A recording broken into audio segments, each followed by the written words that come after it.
1 month after I spent $2 million on my only daughter's dream wedding, my phone rang late at night.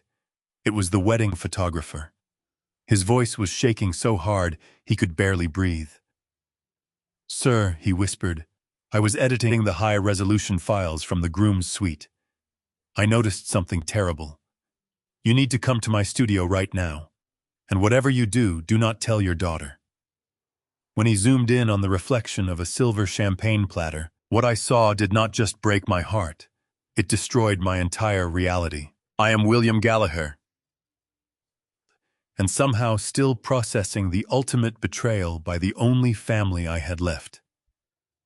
As a successful commercial real estate developer in Chicago, I spent my life building an empire from nothing, all to secure my daughter's future.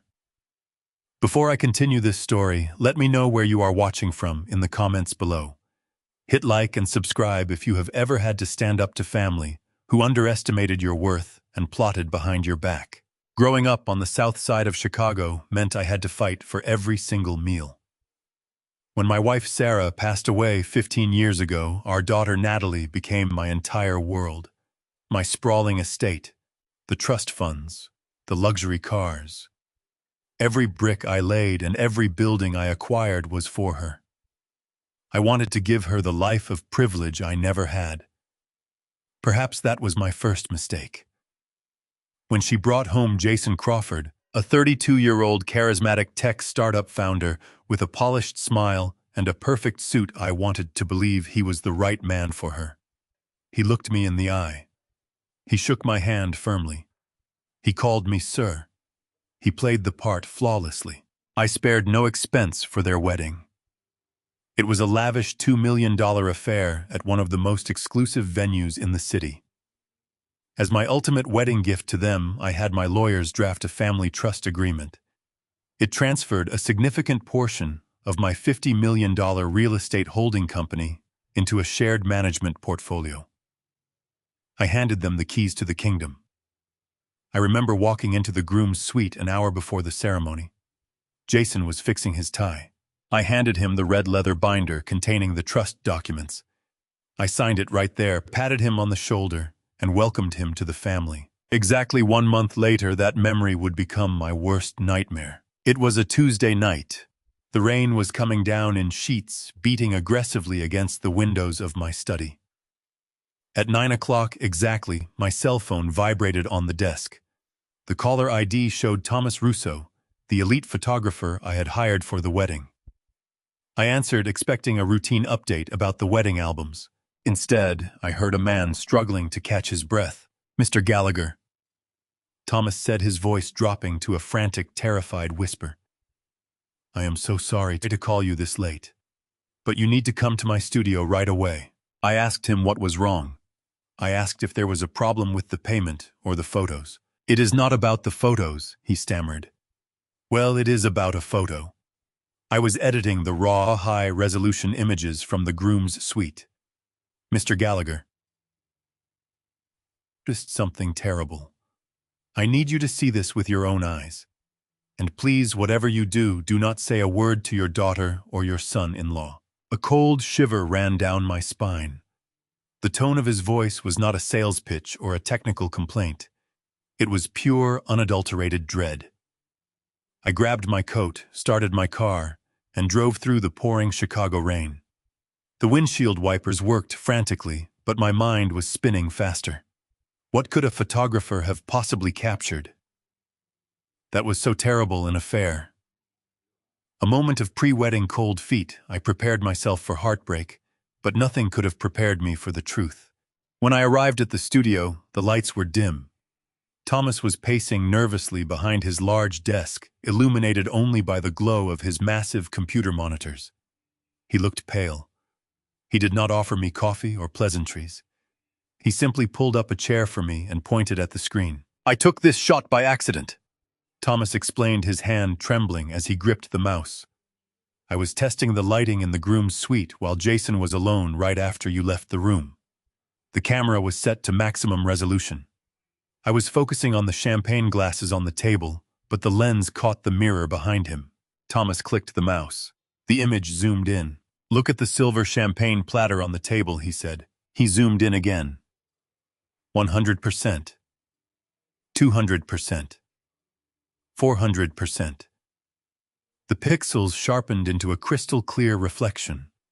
In the curved, polished surface of the silver platter, I could see Jason perfectly. He was standing by the desk where I had left the red leather binder. But he was not just looking at it. My son-in-law was holding the binder open. In his right hand, he held a single sheet of heavy watermarked paper. He was sliding it out of the binding mechanism. In his left hand, he held a completely different sheet of paper, perfectly mimicking the formatting of my legal documents. He was swapping a page. I stopped breathing. The air in the room suddenly felt incredibly thin. I leaned closer to the monitor, my eyes burning. Jason's face was caught in the reflection. Gone was the charming, respectful young man who had shaken my hand. His expression was cold, calculating, and ruthlessly focused. He was swapping a page of a $50 million trust document just minutes after I had signed it, and just minutes before he walked down the aisle to marry my daughter. Thomas swallowed hard. The sound was loud in the quiet room. "There is more, Mr. Gallagher," he whispered. He switched to the next file. This photo was taken maybe 30 seconds later. The angle shifted slightly. The focus was still on the table, but this time Jason's cell phone was lying face up next to the silver platter. The screen was illuminated by an incoming text message, and because of the incredibly high resolution of the camera, the text was perfectly legible. I stared at the screen, reading the words that would officially end my life as I knew it. The message was sent to Rachel Bennett, the wedding planner. The woman who had spent 6 months coordinating every detail of my daughter's dream day. The message on Jason's phone read, "The old fool signed the swapped page. We own the empire now. Start the withdrawal process immediately." I sat back in the chair. The silence in the studio was absolute. My chest tightened, a heavy, suffocating pressure, crushing my lungs. My son-in-law was not a tech entrepreneur. He was a predator. And the wedding planner was not just a hired vendor. They were working together. They had orchestrated a massive, calculated coup right under my nose, using my daughter's wedding as the ultimate Trojan horse. But the thought that paralyzed me, the thought that sent a wave of nausea crashing over me, was not about the money. I had built an empire from nothing. I could survive losing money. The thought that paralyzed me was about Natalie, my daughter, my only child. Did she know? Was she a victim, completely blind to the monster she had just married? Or was she part of the plan? Was my own flesh and blood standing at the altar, smiling in her white dress, knowing that her groom had just stolen her father's entire life work? "Mr. Gallagher," Thomas said softly, breaking the silence. "Should I call the police? Should we report this?" I stared at the screen for a long time. The image of Jason's cold, calculating face burned into my memory. If I called the police right now, Jason would lawyer up. He would freeze the assets, claim it was a misunderstanding, and the entire thing would be tied up in court for years. Worse, if Natalie was part of it, I would lose my daughter before I even knew the truth. "No," I said. My voice did not sound like an old retired man anymore. It sounded like the ruthless businessman who had conquered the Chicago real estate market 40 years ago. "You will not call this police, Thomas. You will back up these files onto an encrypted drive and hand them to me, and then you will forget you ever saw this." I stood up and buttoned my coat. The initial shock was gone. The heartbreak had evaporated. In its place was a cold, quiet rage. They thought I was just a clueless old man waiting to die. They thought they could smile in my face while cutting my throat in the shadows. They were about to learn a very painful lesson. You do not steal from a man who built his castle with his own bare hands. And if they wanted a war, I was going to give them one that would destroy them completely. The sun rose over Lake Michigan, casting a cold, metallic light across the city skyline. I had not slept a single minute. I spent the entire night sitting in the dark of my study, staring at the walls I had built, processing the magnitude of the betrayal. 40 years in the cutthroat world of Chicago commercial real estate had taught me one invaluable lesson. When you realize you are in a room with a deadly snake, you do not shout. You do not panic. You act like a quiet, oblivious mouse until you have a heavy shovel in your hand. I took a hot shower, shaved with absolute precision, and put on a crisp, perfectly tailored gray suit. I was not going to give them the satisfaction of looking defeated or broken. I drove out to the affluent northern suburbs, pulling up to the massive wrought iron gates of the $4 million estate I had purchased for them as a generous engagement present. The house was a sprawling modern marvel of glass and white stone, sitting on 2 acres of meticulously landscaped grounds. Every blade of grass, every imported marble tile, every crystal chandelier was paid for by the sweat off my brow and the years of sacrifice I endured. I parked my car in the circular driveway, gripping the leather steering wheel until my knuckles turned stark white. I took one final deep breath, burying my fury deep down in the pit of my stomach. I stepped out of the car, put on my best grandfatherly smile, and rang the heavy brass doorbell. Housekeeper. Let me in, guiding me down the pristine hallway toward the sunlit kitchen at the back of the estate. The rich smell of freshly roasted espresso and expensive vanilla candles filled the air. There, leaning casually against the custom granite island, was my son-in-law, Jason. He was wearing perfectly tailored slacks and a casual linen shirt, looking every bit the successful young visionary he claimed to be. He was sipping his coffee, scrolling through his tablet with a relaxed, arrogant ease. Seeing him standing there drinking coffee in the house I bought plotting to steal the holding company I built from nothing required every ounce of physical restraint I possessed, not to wrap my hands around his throat. "Good morning, William," Jason said, his face lighting up with that trademark charismatic smile. He set his tablet down and walked over to give me a firm, deeply respectful handshake. "What brings you out here so early? I thought you were playing golf at the club today." I forced a soft, self-deprecating chuckle, rubbing the back of my neck as if I were just a tired, forgetful old man who could not keep his calendar straight. "Oh, you know me, Jason. Always double-checking the endless paperwork. I got a call from the legal department early this morning. They were digitizing the final copies of the family trust agreement we signed at the wedding, and one of the paralegals noticed a slight formatting error on the physical copy. I was just in the neighborhood and figured I would swing by to look at your binder to see if the pages matched up. I watched his eyes. I watched his breathing. I watched closely for any micro-expression of panic or guilt. There was absolutely nothing. Jason did not flinch. His heart rate did not seem to increase. He did not hesitate for a fraction of a second. Instead, he flashed another brilliant, reassuring smile and poured me a fresh cup of coffee. "Oh, right," Jason said smoothly, handing me the warm mug. "I completely forgot to mention that to you amidst all the chaotic wedding celebrations." The lawyer found a typo in the capital gains tax clause on page 4, right before the ceremony started. It was a glaring spelling error that would have delayed the entire filing process with the county. I ran down to the business center in the hotel lobby and reprinted that single page so everything would go smoothly. Natalie was right there with me when we swapped it out. "I wanted to make sure everything was absolutely perfect for you, William." His delivery was terrifyingly flawless. If I had not seen the high-resolution photographs with my own 2 eyes, if I had not read the damning text message he sent to his mistress, I would have believed him completely. He was a master manipulator, a brilliant sociopath who could look his benefactor directly in the eye and spin a lie so comforting, so logical, that it felt like a warm blanket. He was framing his ultimate theft as an act of diligence, a noble act of protecting my personal interests. Before I could respond to his grand deception, I heard the soft padding of footsteps coming down the grand staircase. Natalie walked into the kitchen wearing a luxurious silk robe, her hair perfectly tousled. My chest ached just looking at her. This was my little girl, the child I had taught to ride a bicycle in the park, the girl who used to fall asleep on my chest while I read her bedtime stories. I desperately wanted to believe that she was innocent, that she was just another oblivious pawn in Jason's twisted, greedy game. "Morning, Daddy," she beamed, walking over and wrapping her arms tightly around my neck. She smelled like expensive perfume and unearned wealth.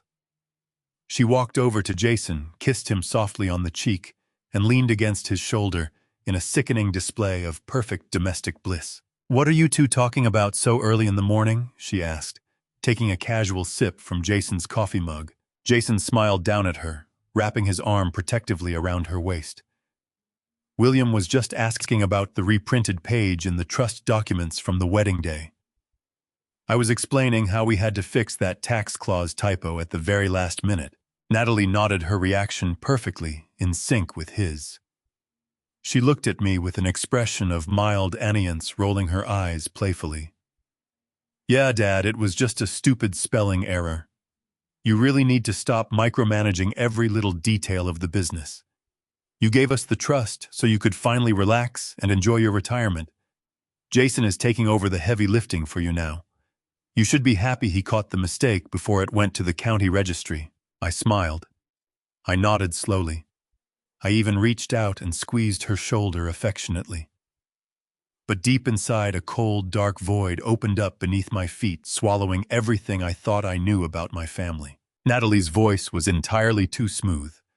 It was too practiced, utterly devoid of the natural hesitation of someone trying to recall a highly specific detail from a chaotic wedding day a month ago. It sounded distinctly rehearsed, like well-practiced lines from a script they had gone over multiple times in the dark. But it was not just the tone of her voice that betrayed her true nature. It was her left eye. As she told me to stop micromanaging, the corner of her left eye twitched. It was a rapid, involuntary flutter. I had seen that exact twitch countless times throughout her life. I saw it when she was 10 years old and told me she did not break her mother's favorite crystal vase. I saw it when she was 16 and swore she was studying at a friend's house instead of sneaking out to a party. It was her absolute tell, a physical manifestation of guilt that she could never quite suppress when she was looking me straight in the face and telling a deliberate, calculated lie. She was covering for him. My own daughter was actively participating in my downfall. She knew about the swapped page. She knew about the transfer of power. She was standing in the kitchen of the mansion I bought her drinking coffee paid for by my money, helping her husband steal my $50 million company. I pulled her into a tight embrace, burying my face in her shoulder so she could not see the sheer devastation in my eyes. I hugged the man who was robbing me, and I hugged the daughter who was holding the door wide open for him. I told them they were absolutely right, that I was just being an overly anxious old man, and that I would leave them to enjoy their peaceful morning together. I walked out of that magnificent house, the gravel crunching loudly beneath my shoes, and climbed back into my car. The betrayal was no longer just a terrifying suspicion. It was a suffocating, undeniable reality. My daughter was my enemy. But as I sat alone in the quiet of my car, staring at the imposing front doors of their estate, a new, terrifying question burned through my mind. She was helping him steal the company, but how deep did the conspiracy really go? Did she know the true extent of Jason's darkness? Or was she about to become a victim of a trap much deadlier than the one they had set for me? The drive back from their estate to downtown Chicago felt like moving through thick mud. My mind was racing, trying to process the absolute perfection of their lie. They had anticipated my questions. They had built a wall of plausible deniability so smooth that any ordinary father would have just walked away, satisfied and proud. But I was not an ordinary father. I was a man who had survived 4 decades in the cutthroat commercial real estate market by always verifying what people told me. I did not go back to my empty house. I did not call my office. Instead, I drove straight to the sleek glass high-rise where my personal attorney, Michael Harrison, worked. Michael had been my lawyer for nearly 20 years. He was a shark in a suit, a man who knew every loophole, every clause, and every hidden trapdoor in the legal world. I walked past his receptionist without an appointment, pushed open his heavy mahogany door, and sat down in the leather chair across from his desk. I did not waste time with pleasantries. I told him exactly what the wedding photographer had shown me the night before. I told him about the swapped page, the text message to the wedding planner, and the flawless lie my son-in-law had just fed me in his kitchen. Michael listened in absolute silence, his professional demeanor cracking just enough to show genuine shock. When I finished, he did not hesitate. He picked up his phone and bypassed my son-in-law completely. He logged directly into the county registry database, using his credentials to pull up the officially filed, legally binding copy of the $50 million family trust I had signed on the day of the wedding. We sat in his office, the large monitors illuminating the dark room, waiting for the massive legal file to download. The tension was suffocating. I could hear the faint hum of the air conditioning unit, the distant sirens from the streets below, and the heavy beating of my own heart. When the document finally appeared on the screen, Michael scrolled straight to page 4. The page Jason claimed had a minor typo regarding capital gains taxes. I watched Michael read the text. I watched the blood drain completely from his face. He leaned back in his chair, running a trembling hand over his mouth. He looked at me with an expression I had never seen on him before. It was an expression of pure, unadulterated dread. "William," he whispered, his voice completely hollow. "The swapped page did not fix a typo. It fundamentally altered the entire structure of the agreement." I leaned forward, my eyes scanning the complex legal jargon, demanding he explain it to me in plain English. Michael pointed to a specific paragraph. He explained that in the original draft we had reviewed together, the trust was established as revocable. That meant I retained ultimate control. I could cancel it, alter it, or remove Jason as a trustee at any time for any reason. But the page Jason slipped into the red leather binder, the page I unknowingly signed with my own pen just minutes before walking my daughter down the aisle, changed one crucial legal definition. It changed the trust from revocable to irrevocable. Further, it explicitly named Jason Crawford as the sole managing trustee, completely stripping me of any veto power, any oversight, and any legal authority. I sat there in stunned silence, the weight of his words crashing down on me like a collapsing building. By signing that single substituted piece of paper, I had legally, voluntarily handed over absolute control of my $50 million real estate holding company to a man I had known for barely 2 years. Every building I owned, every commercial lease I negotiated, every bank account tied to the business, it all belonged to Jason now. He had the legal right to sell, mortgage, or liquidate my entire life work without ever needing my permission. I had built a fortress to protect my daughter, and I had just handed the keys directly to the enemy. Michael stood up, pacing frantically across his office. He started rattling off legal strategies, his voice rising with panic. He told me we needed to call the authorities immediately. We needed to file an injunction claim fraud and get the police involved before Jason could start liquidating the assets. He said if we moved fast enough, we might be able to freeze the accounts. I looked at him, my mind strangely calm, despite the catastrophic reality of the situation. I told him to sit down. I told him we were not calling the police. Not yet. Michael looked at me as if I had completely lost my mind. He pleaded with me, explaining that every hour we waited gave Jason more time to funnel the money away. But I understood the game better than Michael did. If I went to the police right now, Jason would instantly freeze the assets himself, hiding behind a wall of expensive defense attorneys. He would claim I was just a confused, regretful old man experiencing cognitive decline. It would turn into a prolonged, ugly legal battle that could drag on for years, bleeding my fortune dry in court fees. But that was not the real reason I stopped Michael. The money was secondary. The real reason I could not alert the authorities yet was sitting in that $4 million mansion, drinking coffee and rolling her eyes at my concern. Natalie, my daughter. The girl whose left eye twitched when she lied to me this morning. I needed to know the truth. I needed to know if my own flesh and blood was a victim of his manipulation, completely unaware of the legal trap he had set, or if she was a willing co-conspirator who had helped him orchestrate my ruin.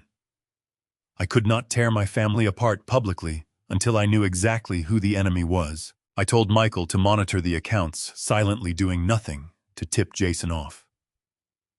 I left the office and walked into the Chicago streets. I did not go home.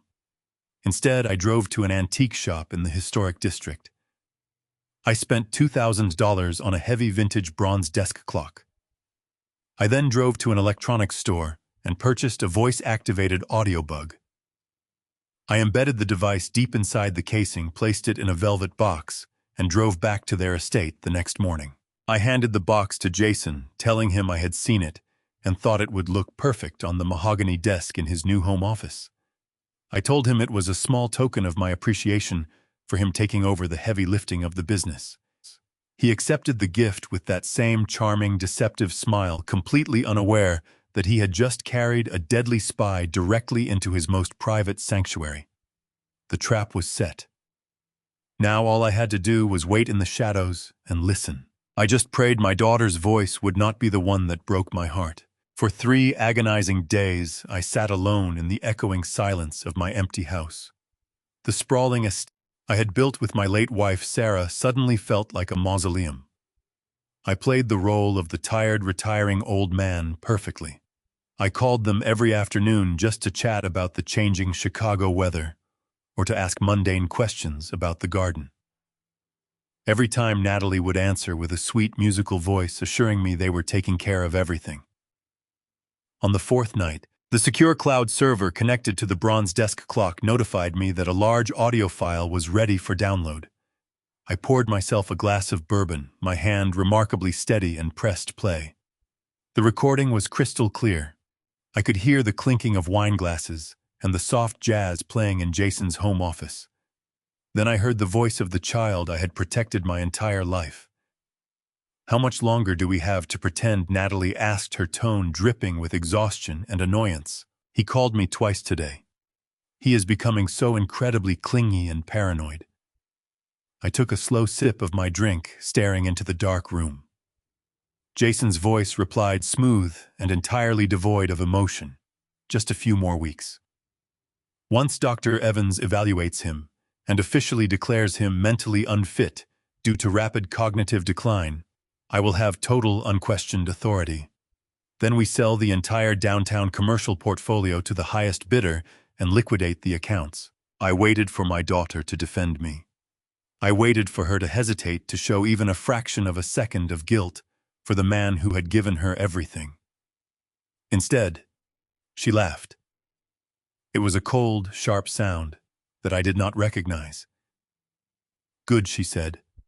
"I am so tired of waiting for him to die to get what is rightfully mine. Let us just put him in that state-funded facility out in Peoria and be done with it." My heart did not break. The profound, suffocating sadness that had been weighing on my chest simply evaporated. In its place, a freezing, absolute clarity settled over my mind. The daughter I had loved and raised died in that exact moment. The woman speaking on that tape was a stranger, a predator sitting in my house plotting to lock me in a padded cell for a few $1,000,000. I stopped mourning her right then and there. The rules of the engagement had changed. If they wanted to treat me like a disposable obstacle, I would show them exactly why I was the man who built a $50 million empire from the ground up. Early the next morning, I reached out to a trusted contact in the private security sector. I hired an elite private investigator named Victor Reed, a man known for his absolute discretion and his ability to unearth the darkest secrets of the Chicago elite. I told Victor I needed a microscopic analysis of Jason Crawford. I needed to know everything about his life, his past, his associates, and the true nature of his so-called lucrative tech startup. I gave Victor unlimited funding and told him I needed answers fast. Over the next 48 hours, Victor and his team tore through Jason's digital footprint, bypassing his carefully constructed public persona to reveal the rotting foundation beneath. When Victor called me to arrange a private meeting, his tone was completely professional, but the urgency in his voice was unmistakable. We met at an old diner on the outskirts of the city, far away from the polished circles my son-in-law frequented. Victor slid a thick, unmarked manila folder across the worn laminate table. He told me that Jason was not a visionary entrepreneur. He was a professional con artist running a massive, sophisticated Ponzi scheme. The tech startup had no actual product, no patents, and no legitimate revenue streams. It was nothing more than a hollow shell company designed to funnel investments directly into Jason's pockets to fund his lavish lifestyle. But the greed was only a small fraction of the problem. Victor pulled out a stack of heavily redacted financial records and laid them out in front of me. Jason was drowning in debt. He owed $12 million to a syndicate of highly dangerous, violent private lenders operating out of Las Vegas. These were not men who sent polite collection letters or negotiated payment plans. They were ruthless criminals who broke legs and ruined lives when their money was delayed. He was a man running out of time, backed into a corner with predators closing in on all sides. He needed a massive influx of untraceable cash immediately, or he was going to end up buried in the desert. Victor leaned forward, tapping a manicured finger against a printed email exchange. He explained the imminent threat. Jason was not just planning to slowly bleed my holding company dry over a few years. He was planning to leverage the impeccable, spotless credit line of my entire real estate portfolio to secure an immediate $20 million commercial loan. I was going to use the properties I had spent my entire adult life acquiring as collateral to pay off his Las Vegas debts and walk away a wealthy man. If I had not planted that audio bug, if I had not hired Victor to dig into the shadows, I would have woken up a month from now completely bankrupt, stripped of my assets, and locked inside a state-run asylum, while my son-in-law lived like a king on my dime. I looked at the documents, my jaw set in a hard, unforgiving line. I told Victor that I had seen enough, that it was time to move forward with a plan to dismantle Jason completely. But Victor did not pack up his briefcase. He reached into his coat pocket and pulled out a smaller secondary envelope. He looked at me with a rare flicker of genuine sympathy in his eyes. "William," he said quietly, placing the envelope on top of the financial records, "that is not all of it. You need to see exactly where Jason goes every Tuesday and Thursday afternoon when he tells your daughter he is attending executive board meetings." I picked up the envelope, the paper feeling heavy in my hands. I broke the seal and slid out a series of glossy, high-resolution surveillance photographs. The images showed Jason stepping out of his luxury car in the parking lot of a cheap, rundown motel on the outskirts of the city. But he was not alone. In the next photograph, he was holding hands with a woman as they walked into a room together. I stared at the woman's face, feeling a fresh wave of disgust wash over me. It was Rachel Bennett, the very woman who had spent the last 6 months planning his wedding to my daughter. She was supposed to be a trusted professional, but she was just another parasite. They were both feeding off my family, completely destroying everything I had built. I clenched my 2 fists in silent rage. I unclenched my fists and slid the surveillance photographs back into the manila envelope. The sheer audacity of Jason's betrayal was staggering, but I knew I needed significantly more than just pictures of a cheap motel affair. Adultery was a moral failing, a painful humiliation for my daughter, but it was not a crime that would protect my life's work. I needed to uncover his exact financial blueprint. I looked across the diner table at Victor and told him we needed immediate, unrestricted access to Jason's encrypted laptop. Victor nodded slowly, explaining that Jason was incredibly cautious. He never let the computer out of his sight, unless he was occupied with something highly distracting in a secure environment. We both knew exactly what his primary distraction was, and we knew precisely who was providing it. The very next afternoon, Victor's elite surveillance team tracked Jason to an upscale seafood restaurant located in the heart of the downtown financial district. He was meeting Rachel for a supposed 2-hour business lunch to discuss outstanding vendor invoices from the wedding. While Jason was busy whispering sweet nothings across the table and drinking expensive Chardonnay, Victor's top cybersecurity specialist quietly went to work. The specialists, dressed impeccably in a tailored suit to blend in with the corporate crowd, casually walked past their table. He bumped into Jason's leather briefcase just long enough to slip a small custom-built proximity cloner near the laptop compartment. The device worked flawlessly in the background, silently bypassing the basic security protocols and quietly siphoning a complete mirror image of Jason's encrypted hard drive via the local wireless network. By the time Jason paid the exorbitant lunch bill and walked Rachel back to her car, Victor already possessed every single byte of digital data my son-in-law had ever generated. It was a seamless operation, leaving no physical trace behind.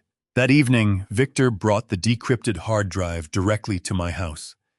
We sat in my dimly lit study, the only illumination coming from the harsh blue light of the laptop screen reflecting off the polished mahogany desk. As Victor methodically opened the hidden financial folders, a complex labyrinth of corporate shell games and fabricated balance sheets slowly emerged. Jason had spent months meticulously setting up a vast network of offshore bank accounts, deliberately layering the transactions through multiple international jurisdictions to make the money virtually untraceable to standard law enforcement. He had established a massive primary receiving account in the Cayman Islands, specifically designed to catch the $20 million commercial loan the moment it was approved and released by my holding company. I leaned closer to the monitor, tracking the flow of the theoretical funds.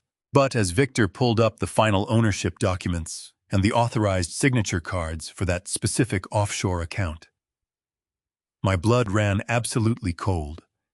The account was not registered under Jason's name. It was not registered under Rachel's name, nor was it hidden behind an anonymous corporate entity.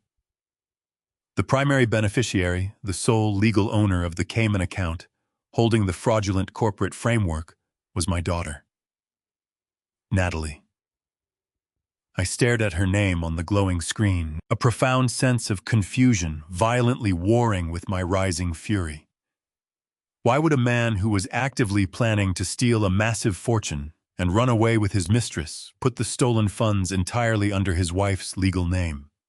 It made no logical sense. It defied every rule of self-preservation for a con artist. The answer to that horrifying question lay buried deep within a hidden password-protected folder containing Jason's drafted unsent emails. Victor ran a decryption sequence and opened a lengthy draft addressed directly to the anonymous tip line of the Federal Bureau of Investigation's Financial Crimes Division. As I read the carefully worded text of the drafted email, the true agonizing depths of Jason's malice became perfectly and terrifyingly clear. I had meticulously crafted a devastating narrative, completely framing Natalie as the sole mastermind behind the entire embezzlement scheme. He included forged digital signatures that matched her handwriting, fabricated internal memorandums sent from her personal IP address, and a highly detailed timeline showing Natalie supposedly manipulating my mental decline to systematically steal my $50 million empire. His plan was a masterpiece of absolute cruelty and brilliant misdirection. I was going to use his newly acquired position as the managing trustee to unilaterally secure the $20 million loan against my pristine commercial properties. He would rapidly funnel the money out of the country and directly into the Cayman account registered in Natalie's name. Then, using a series of automated high-speed cryptocurrency transfers, he would drain the offshore account completely dry, moving the funds into untraceable digital wallets, controlled entirely by him and Rachel. Once the money was secured and laundered through the blockchain, he would hit send on the anonymous tip to the federal authorities, hand over the fabricated evidence package, and board a private charter flight to Europe. He was going to leave Natalie holding the bag for the largest corporate fraud in Chicago history. The digital paper trail would point directly and unequivocally to her. She would face a minimum of 20 years in a federal penitentiary, completely ruined, publicly humiliated, and stripped of everything she had ever known. I sat back in my heavy leather chair, the ambient glow of the monitor reflecting in my tired, burning eyes. The silence in my study felt infinitely heavier than it had just a few hours before. Natalie had conspired with her husband to strip me of my dignity, actively plotting to lock me inside a state-funded asylum just so she could inherit my wealth a few years early.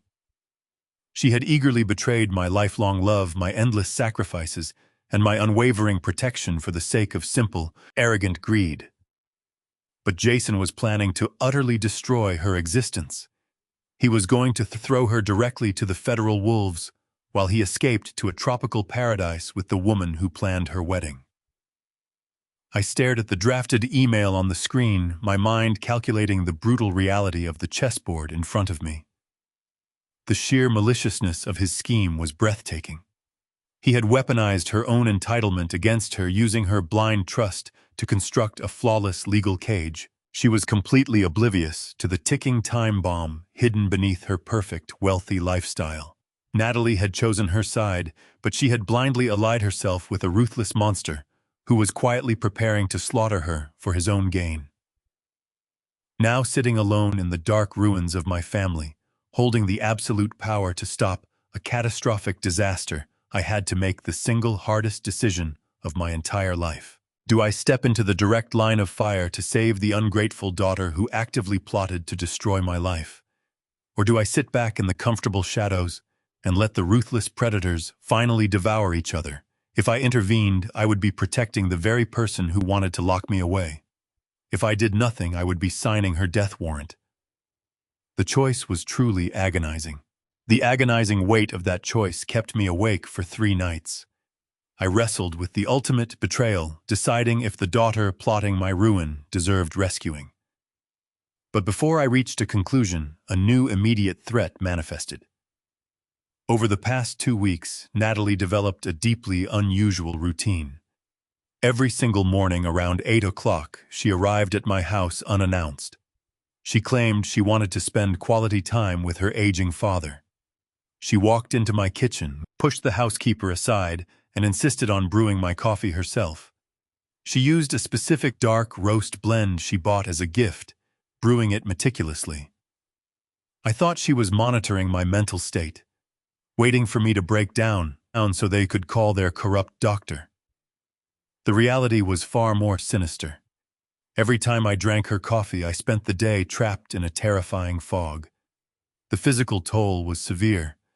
Within an hour, profound dizziness washed over me.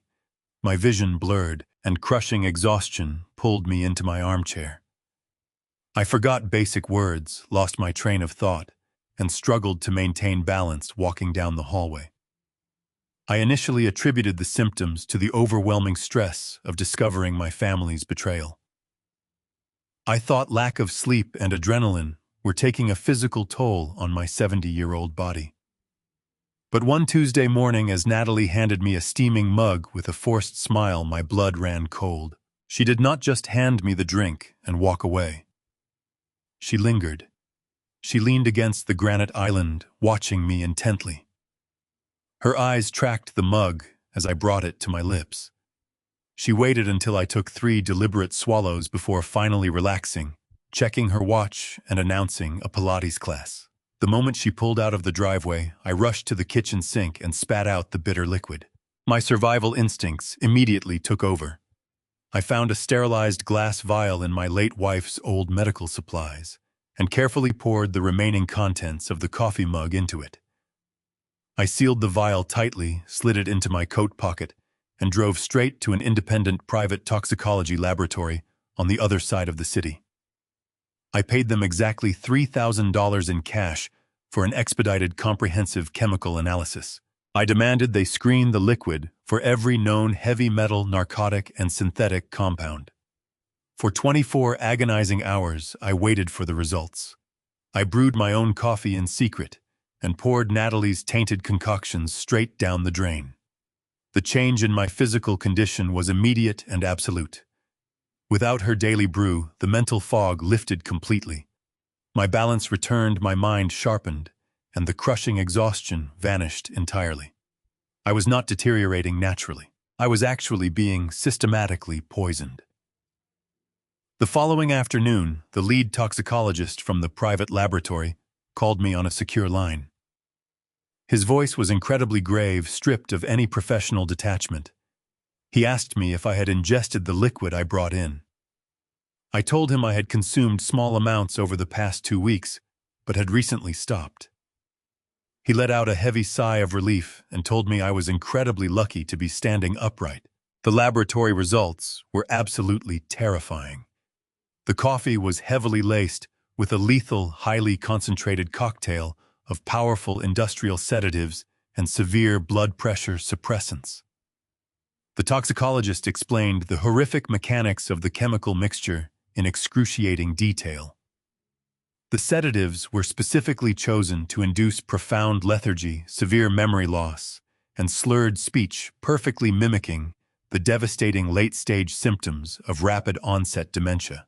That was exactly how Jason planned to convince the medical board that I was completely incompetent, but the blood pressure suppressants were the true mechanism of my execution.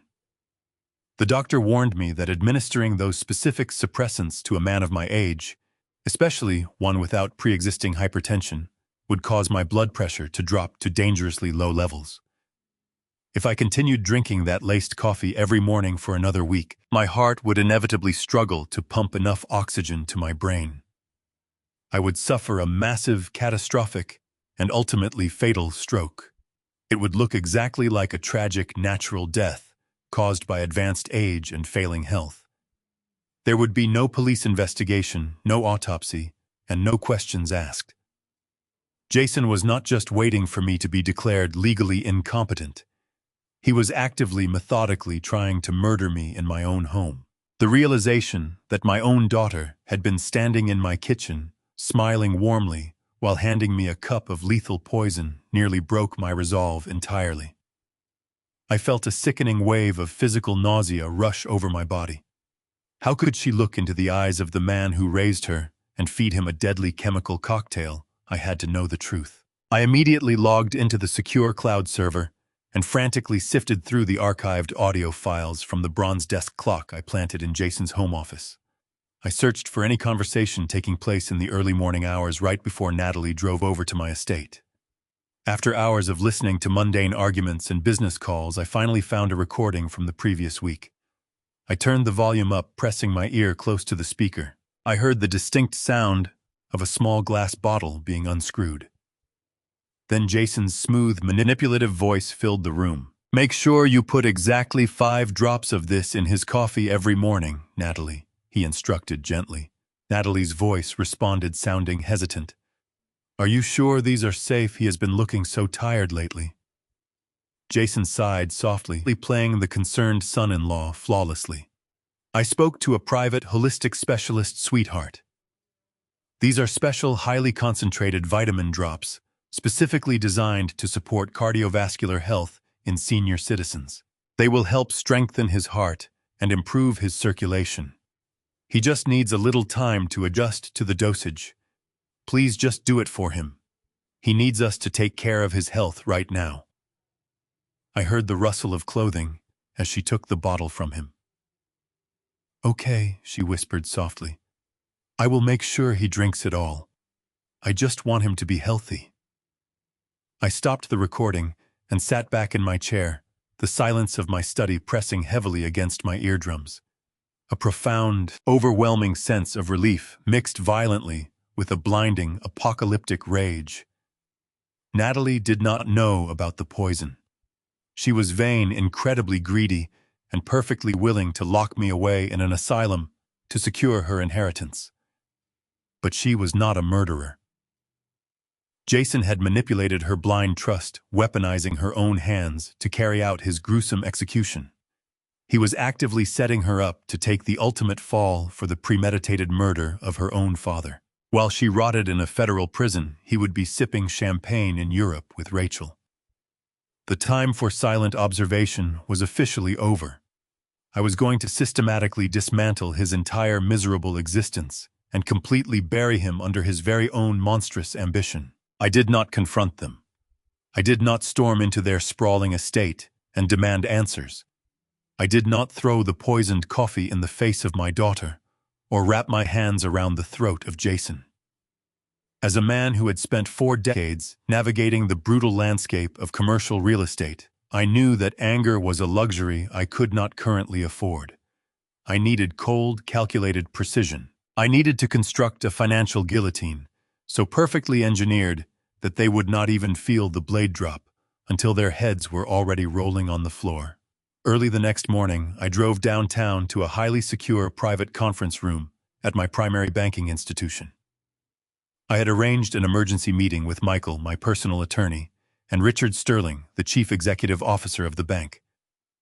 Richard and I had been doing business together for over 30 years. We had built our respective empires side by side, operating on a foundation of mutual trust and absolute discretion.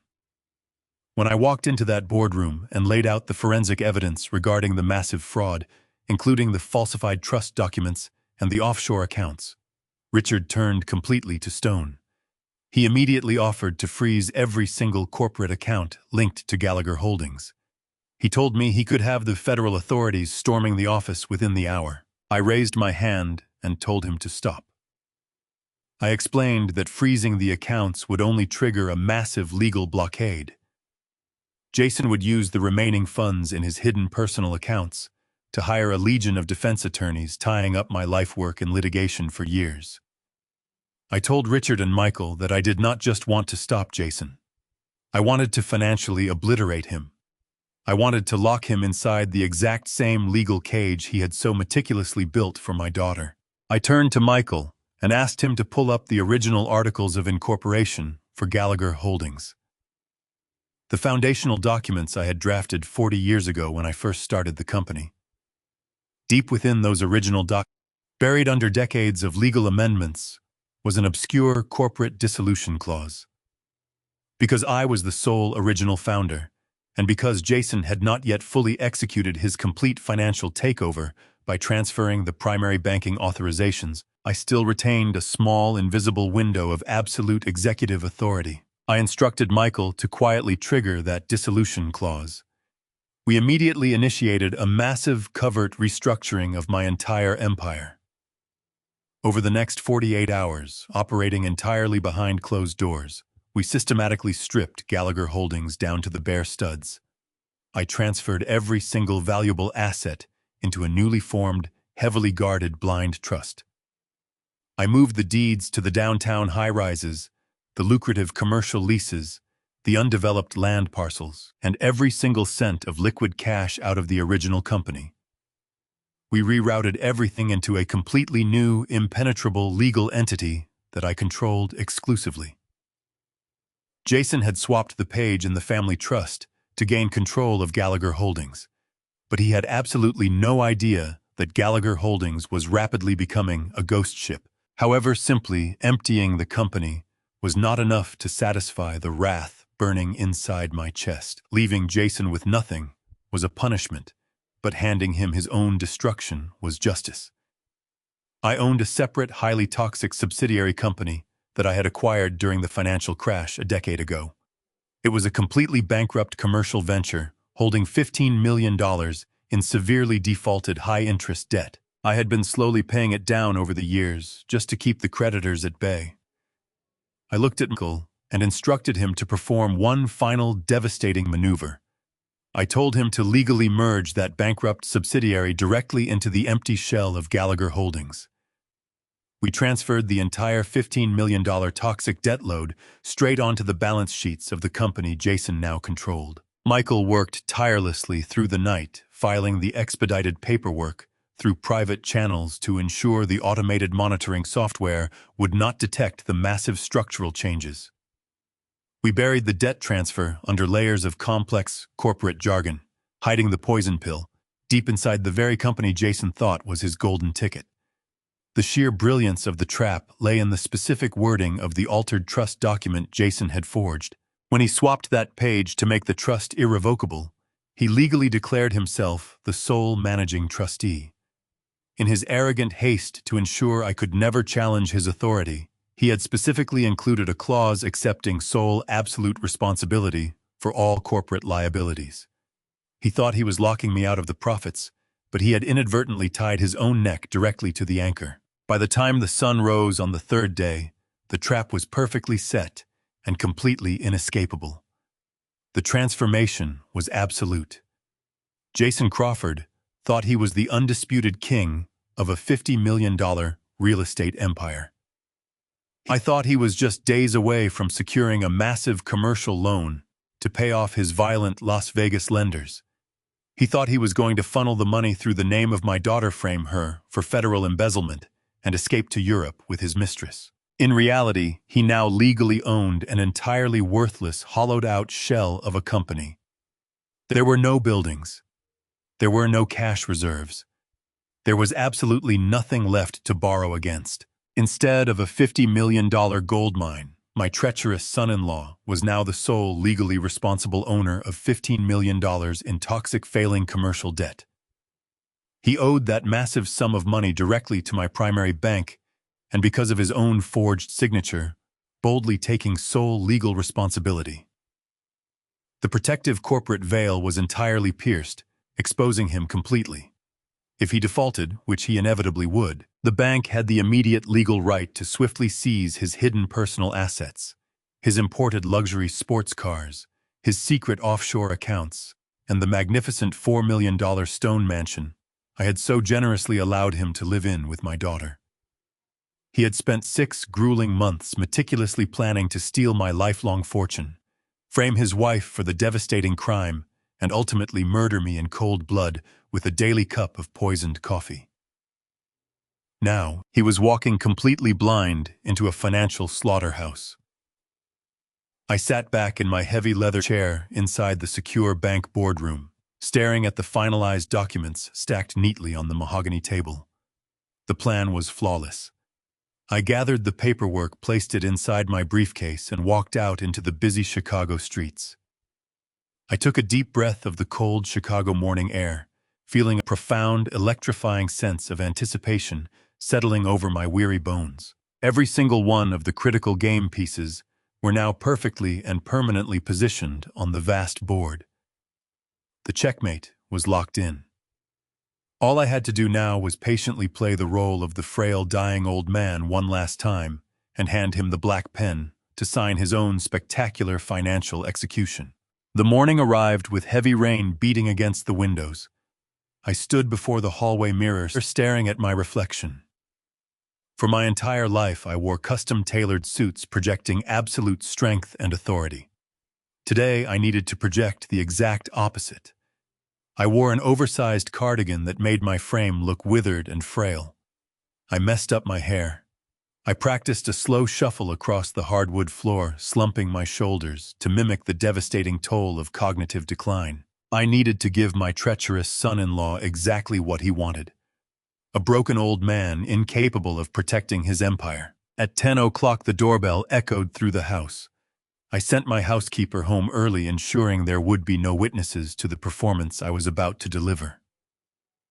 I walked slowly to the grand entrance, forcing my hands to tremble as I opened the heavy wooden door. Jason stood on the covered porch under a black umbrella. Wearing a sharp designer suit, he looked like a triumphant conqueror arriving to claim his prize. He carried a thick leather briefcase containing the final transfer of power documents required to access the company credit lines. "Good morning, William," Jason said, his voice dripping with a sickly sweet tone. He stepped over the threshold. "I hope I did not wake you from a nap. You look incredibly tired today." I blinked slowly, delaying my response to simulate profound confusion. I stared blankly before meeting his eyes. "Jason," I mumbled, slurring the syllables together. "I am sorry, I was looking for my reading glasses. The weather makes my head feel foggy. What time is it?" Jason let out a long sigh, dropping the facade of the caring son-in-law the moment he realized we were alone. He did not bother offering me a comforting smile. Instead, he pushed past me, striding down the hallway and directly into my private study as if he owned the estate. I followed him, dragging my feet, maintaining the illusion of absolute vulnerability. When I finally reached the study, Jason was already sitting behind my massive desk, the desk I used to build my $50 million fortune. He had unlatched his briefcase and spread a thick stack of legal documents across the polished surface. "I need you to focus for just a few minutes," William Jason demanded, his voice sharp and devoid of respect. He pointed at the paperwork. "These are the final banking authorizations. The board requires your physical signature to complete the transition of the managing trustee protocols. It is just a routine formality, so I can take over the financial operations and let you rest. I shuffled toward the desk, leaning heavily against a guest chair, as if my legs could barely support my weight. I reached out with a violently shaking hand, hovering my fingers over the complex legal jargon. "What are all these forms for, Jason?" I asked, intentionally letting my voice waver. "There are so many pages. I cannot read all these small letters without my glasses. My vision is so blurry this morning." Jason rolled his eyes, a look of absolute disgust washing over his handsome features. He leaned back in my chair, crossing his arms. He was looking at me, not as the father of his wife, but as a pathetic expiring obstacle standing between him and a $20 million payday. "Just sign on the dotted line, William." Jason sneered, his tone laced with raw contempt. "You are entirely too tired to read all this legal jargon anyway. It is just standard corporate bureaucracy. You trusted me with your daughter, and now you need to trust me with the company. I am doing all of this to protect your legacy. Now take the pen and sign the papers before my morning meeting." I looked down at the documents, fighting every instinct in my body that screamed at me to strike him. Instead, I slowly reached out and took the heavy black fountain pen from his hand. I let my grip falter, intentionally dropping the pen onto the desk before picking it back up. I positioned the tip of the pen over the signature line.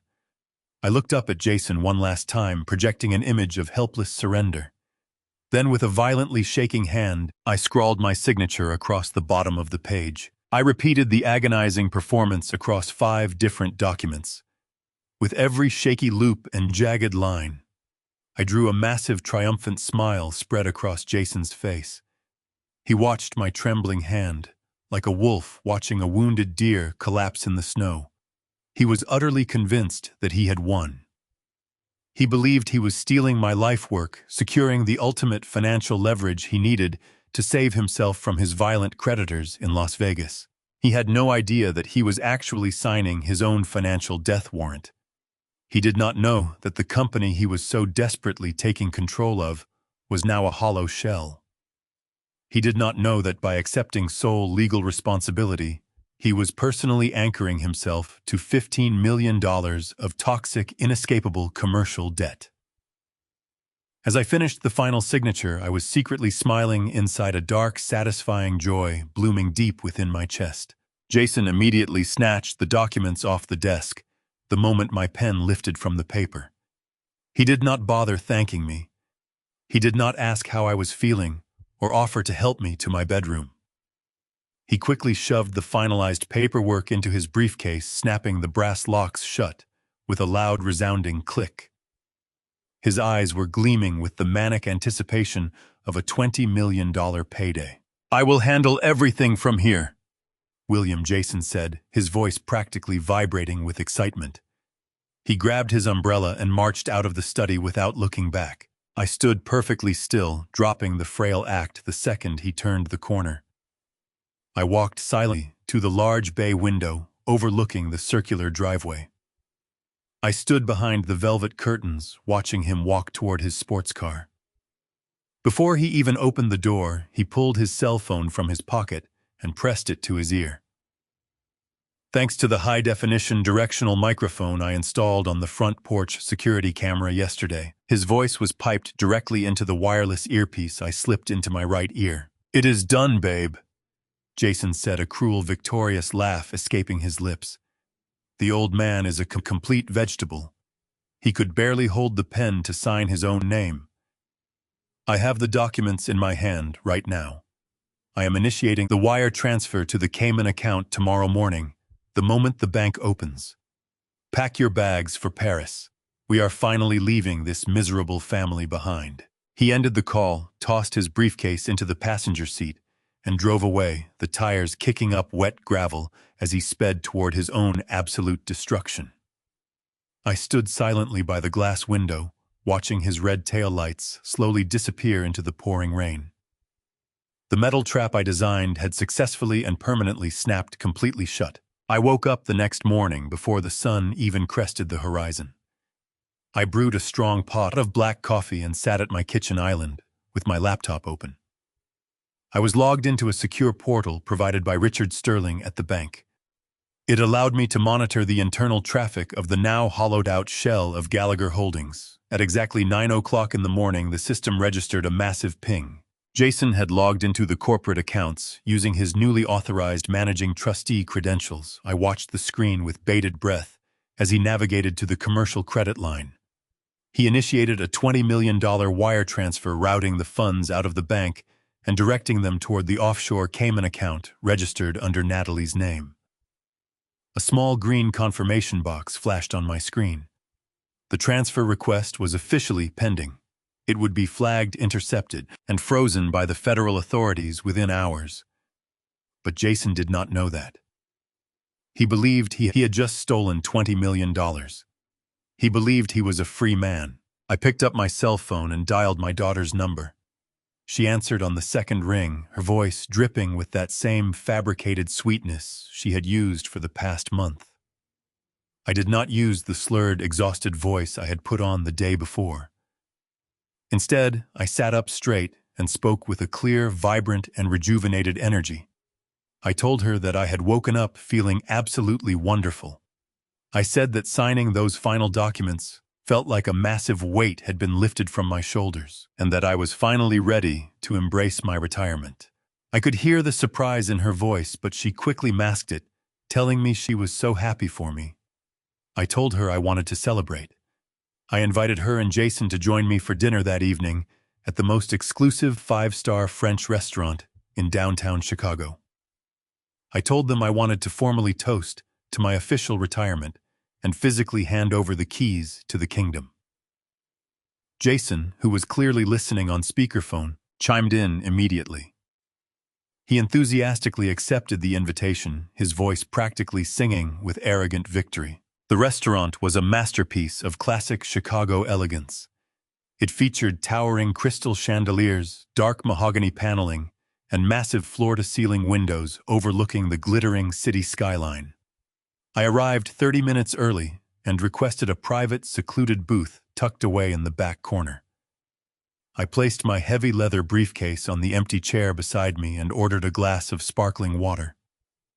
I sat quietly watching the wealthy patrons of the city dine in ignorant bliss. At precisely 7 o'clock, Jason and Natalie walked through the heavy glass doors. They looked like they had just stepped off the cover of a luxury lifestyle magazine.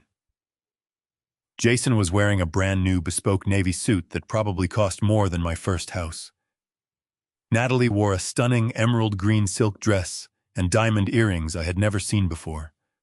They radiated an overwhelming aura of absolute arrogance and unearned triumph.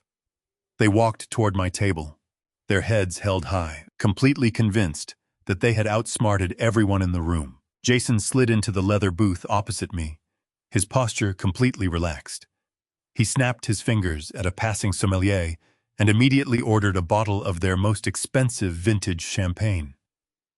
He did not ask for my preference. I was already acting like he owned the entire world.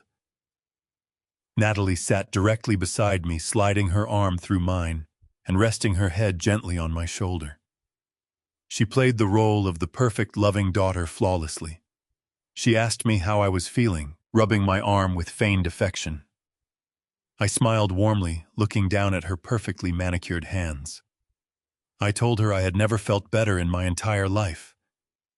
Jason leaned across the table, steepling his fingers together. He started talking about the future of the company, using broad, meaningless corporate buzzwords to sound intelligent. He talked about aggressive expansion, modernizing the portfolio, and trimming the excess fat. I listened to his grand delusions with a polite grandfatherly nod, knowing that his entire future was currently sitting in an evidence locker at the Federal Bureau of Investigation. He spoke with such conviction, completely unaware of the absolute devastation heading his way. The waiter arrived with the champagne, pouring 3 glasses with practiced elegance. The golden bubbles floated to the surface, catching the light from the chandeliers above. I looked at the 2 people sitting across from me. This was the man who had actively planned to murder me with a lethal chemical cocktail. This was the daughter who had gladly agreed to lock me inside a state-funded psychiatric asylum just to accelerate her inheritance. They were smiling at me, raising their crystal glasses in a mocking salute to my supposed defeat. The sheer audacity of their performance was almost impressive. They were entirely convinced that I was completely blind to their monstrous betrayal. I let them savor their false victory for just a few more seconds, memorizing the look of pure greed on their faces. I reached out and wrapped my fingers around the delicate stem of my champagne flute. I lifted the glass slowly, holding it up to the light. I looked directly into Jason's eyes, holding his gaze with an unwavering, piercing intensity. He blinked, a brief flash of confusion crossing his features. The frail, stumbling old man from yesterday was completely gone. I cleared my throat, making sure my voice carried clearly across the small private table. To family, I said, my tone smooth, deep, and absolutely commanding. And to getting exactly what we deserve in this life. Jason smiled, though it did not quite reach his eyes this time. To family, he echoed, clinking his glass against mine. Natalie chimed in, taking a long sip of her expensive champagne. They both drank deeply, completely unaware that the solid ground beneath them had already collapsed into a bottomless abyss. I set my glass down on the pristine white tablecloth. I did not take a single sip. Instead, I slowly reached down beneath the table and deliberately unlatched the heavy brass locks on my leather briefcase. The sharp metallic click echoed incredibly loudly in our quiet corner of the restaurant, slicing right through the soft ambient music. Jason and Natalie watched me closely, their confident smiles faltering just slightly as I pulled my hand back out. I placed 3 thick, tightly sealed manila envelopes onto the table. I spread them out evenly, sliding one directly in front of Jason and one directly in front of Natalie. I kept my hand resting firmly on the third envelope, feeling the weight of the absolute destruction hidden inside. They stared at the unmarked packages, exchanging a quick, nervous glance. "I got you both some very special, permanent early retirement gifts," I said, my voice dropping its frail facade entirely and ringing with the cold, ruthless authority of the man who built Gallagher Holdings from absolutely nothing over 40 grueling, relentless years. Natalie leaned forward, her emerald silk dress rustling against the leather booth. She grabbed the thick manila envelope sitting directly in front of her. A greedy smile stretched across her face. She was convinced that inside lay the official certificates that would permanently transfer my $50 million empire into her waiting palms.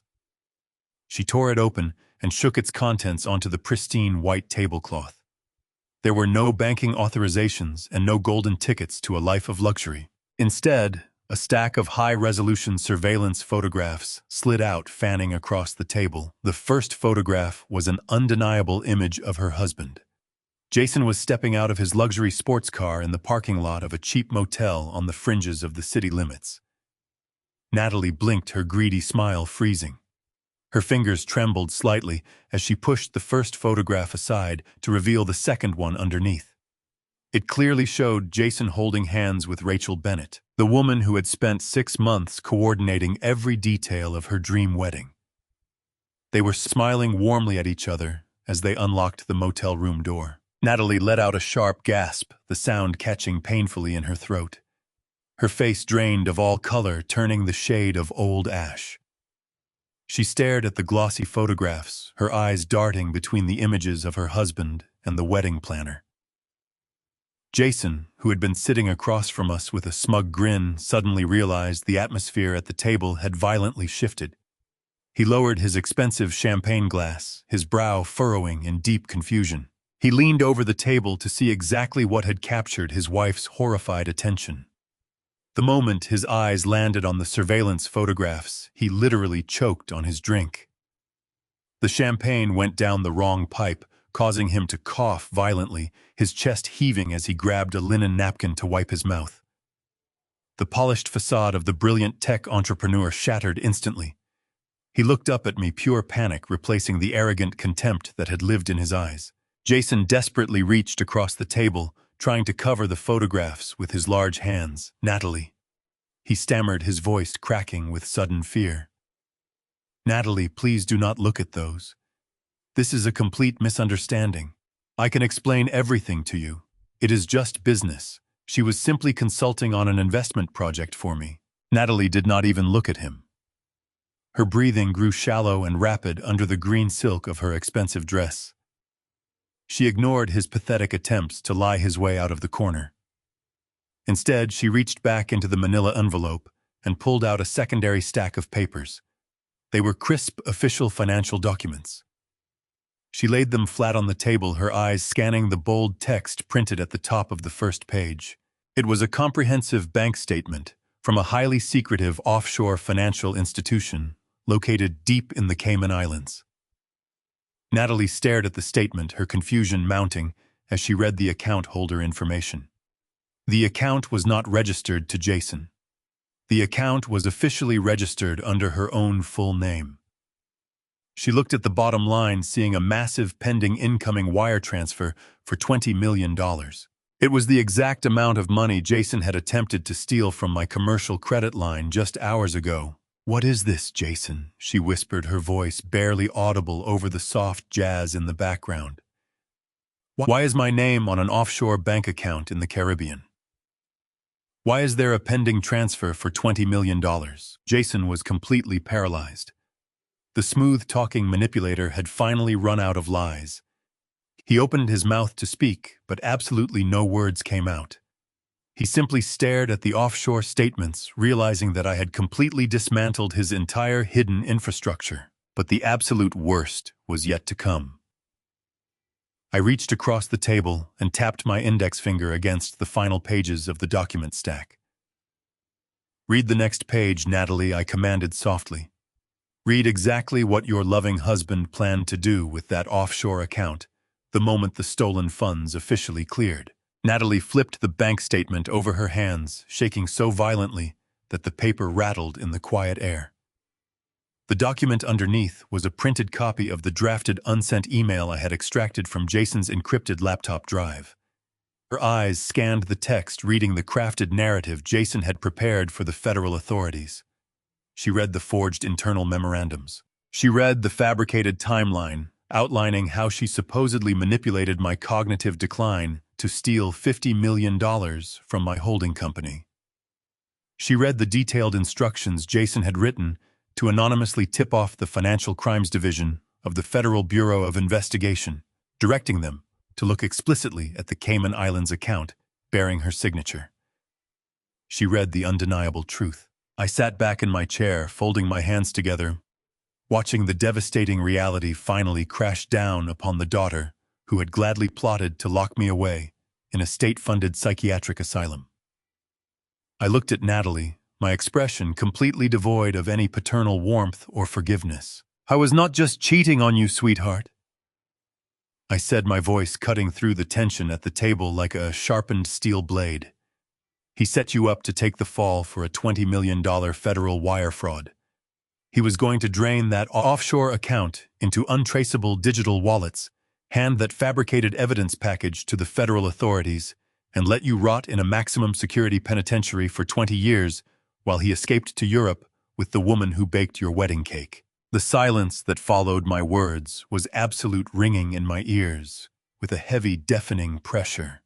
Natalie sat perfectly still for one agonizing second, her mind finally comprehending the sheer apocalyptic magnitude of the betrayal. She had betrayed her father for greed, but the man she allied herself with had intended to completely slaughter her for his own survival. Suddenly, a raw scream erupted from deep within Natalie's chest. It was a sound of pure agony and blinding rage. She lunged across the tablecloth, sending champagne flutes and porcelain plates crashing to the hardwood floor in a shower of shattered glass and spilled wine. She threw her entire body weight at Jason, her hands transforming into vicious claws. She sank her manicured nails deeply into the side of his face, tearing downward with unrestrained force. The entire restaurant fell completely dead silent.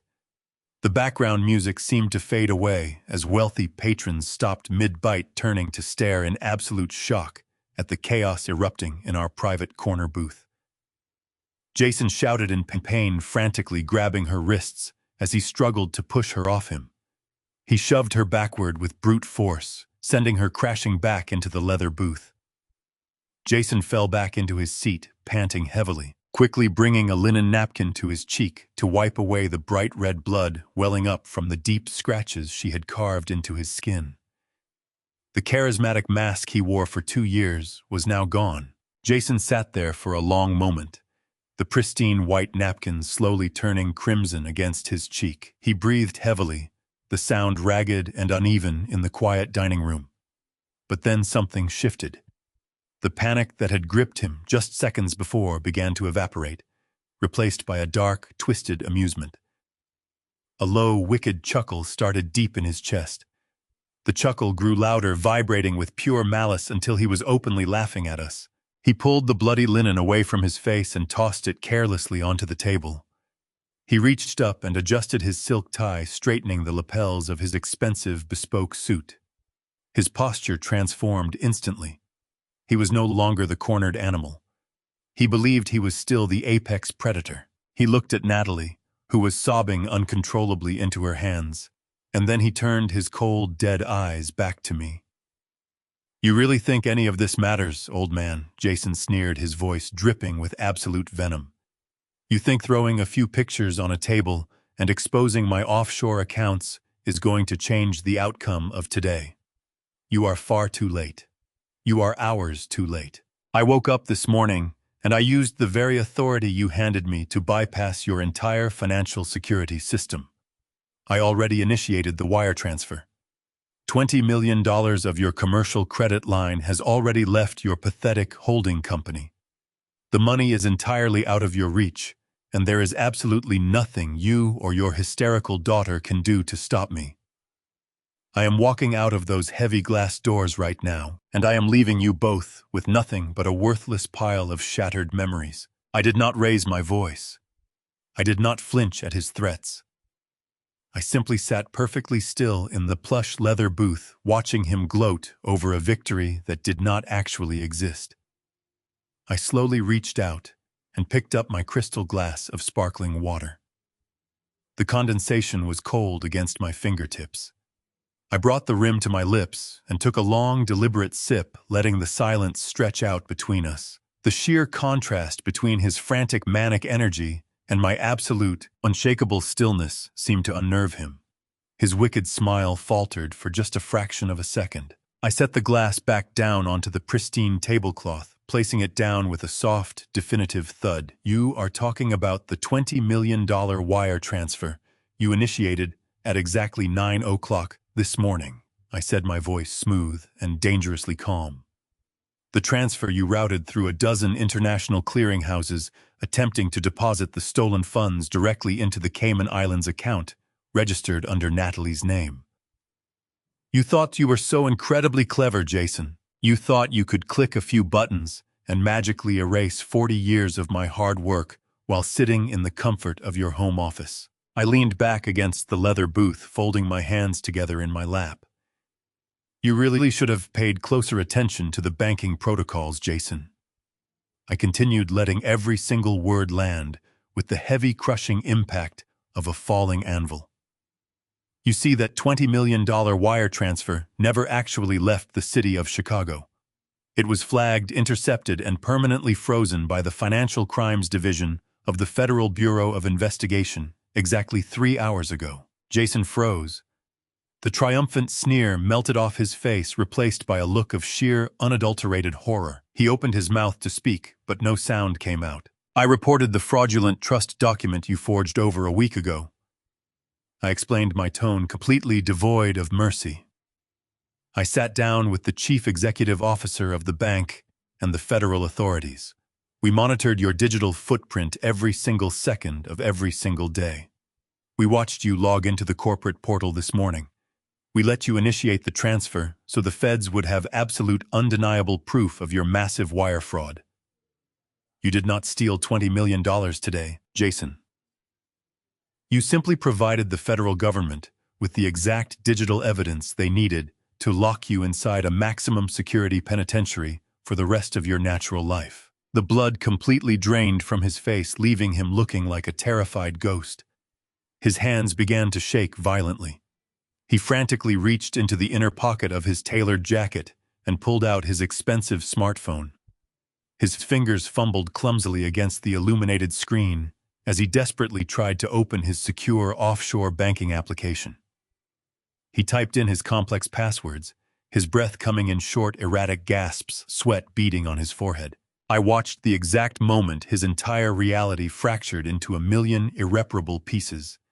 He stared at the screen, his eyes widening to the point of absolute madness. The offshore accounts were entirely frozen. The available balances across every single hidden digital wallet he possessed all showed absolute zero.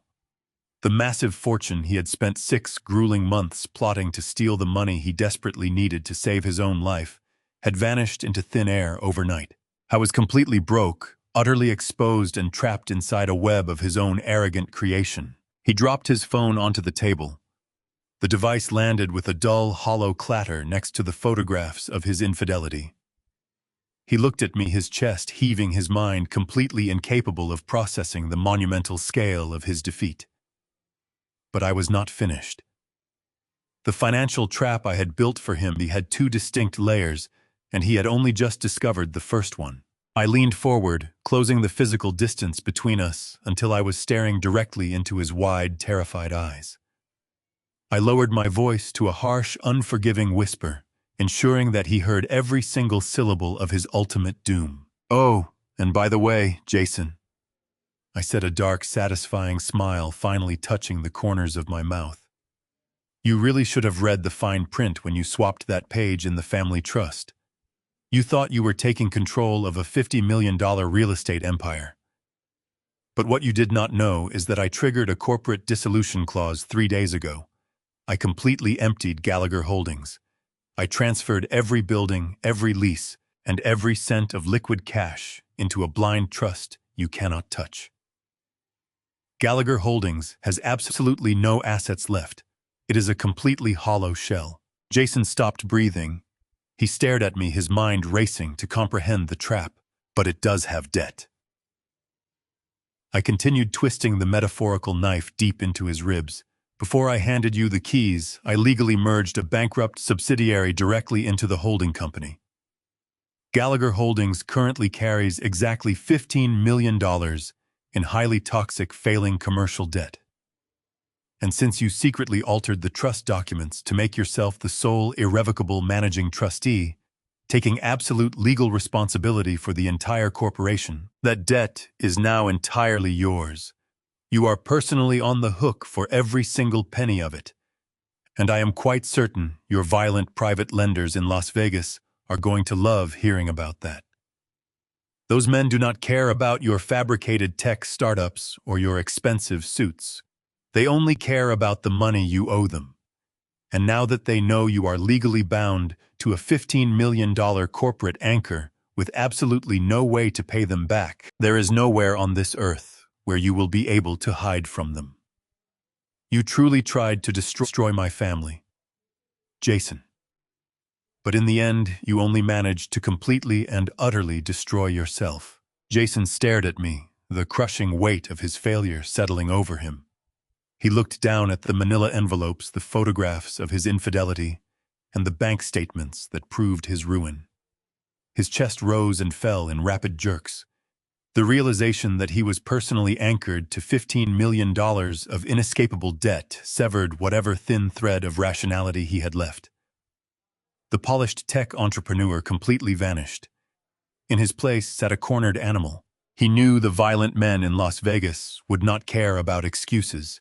They would strip him of his life. Jason scrambled backward, sliding aggressively out of the leather booth.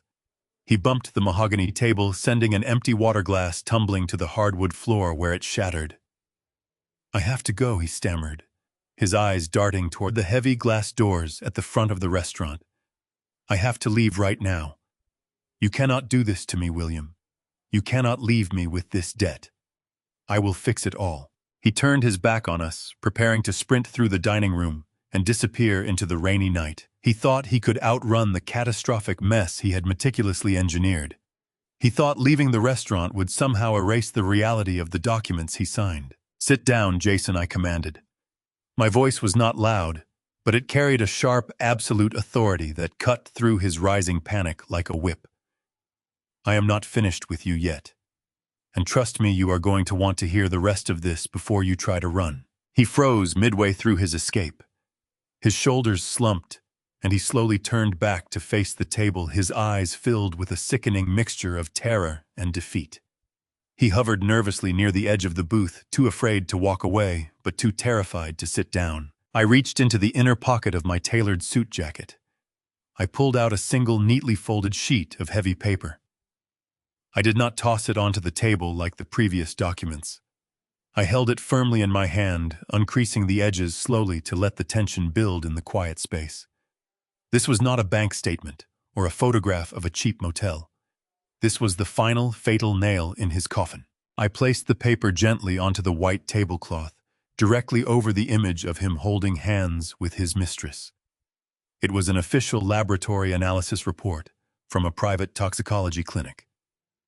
The bright red stamp at the top right corner indicated an expedited screening. "Did you really think I would not notice the heavy sedatives, Jason?" I asked, keeping my voice perfectly level, though a burning rage simmered just beneath the surface. "Did you genuinely believe I was just an oblivious old man who would blindly drink whatever was handed to him, without questioning the sudden brain fog?" Jason looked at the laboratory report. The color drained completely from his face, leaving him looking like a hollow corpse. He gripped the edge of the mahogany table to keep his knees from buckling beneath him. The private toxicologist was incredibly thorough. I continued tapping my finger against the itemized list of chemical compounds. He found the exact dosage of industrial sedatives and severe blood pressure suppressants you were slipping into my morning coffee. A lethal cocktail specifically designed to mimic the rapid onset of advanced dementia.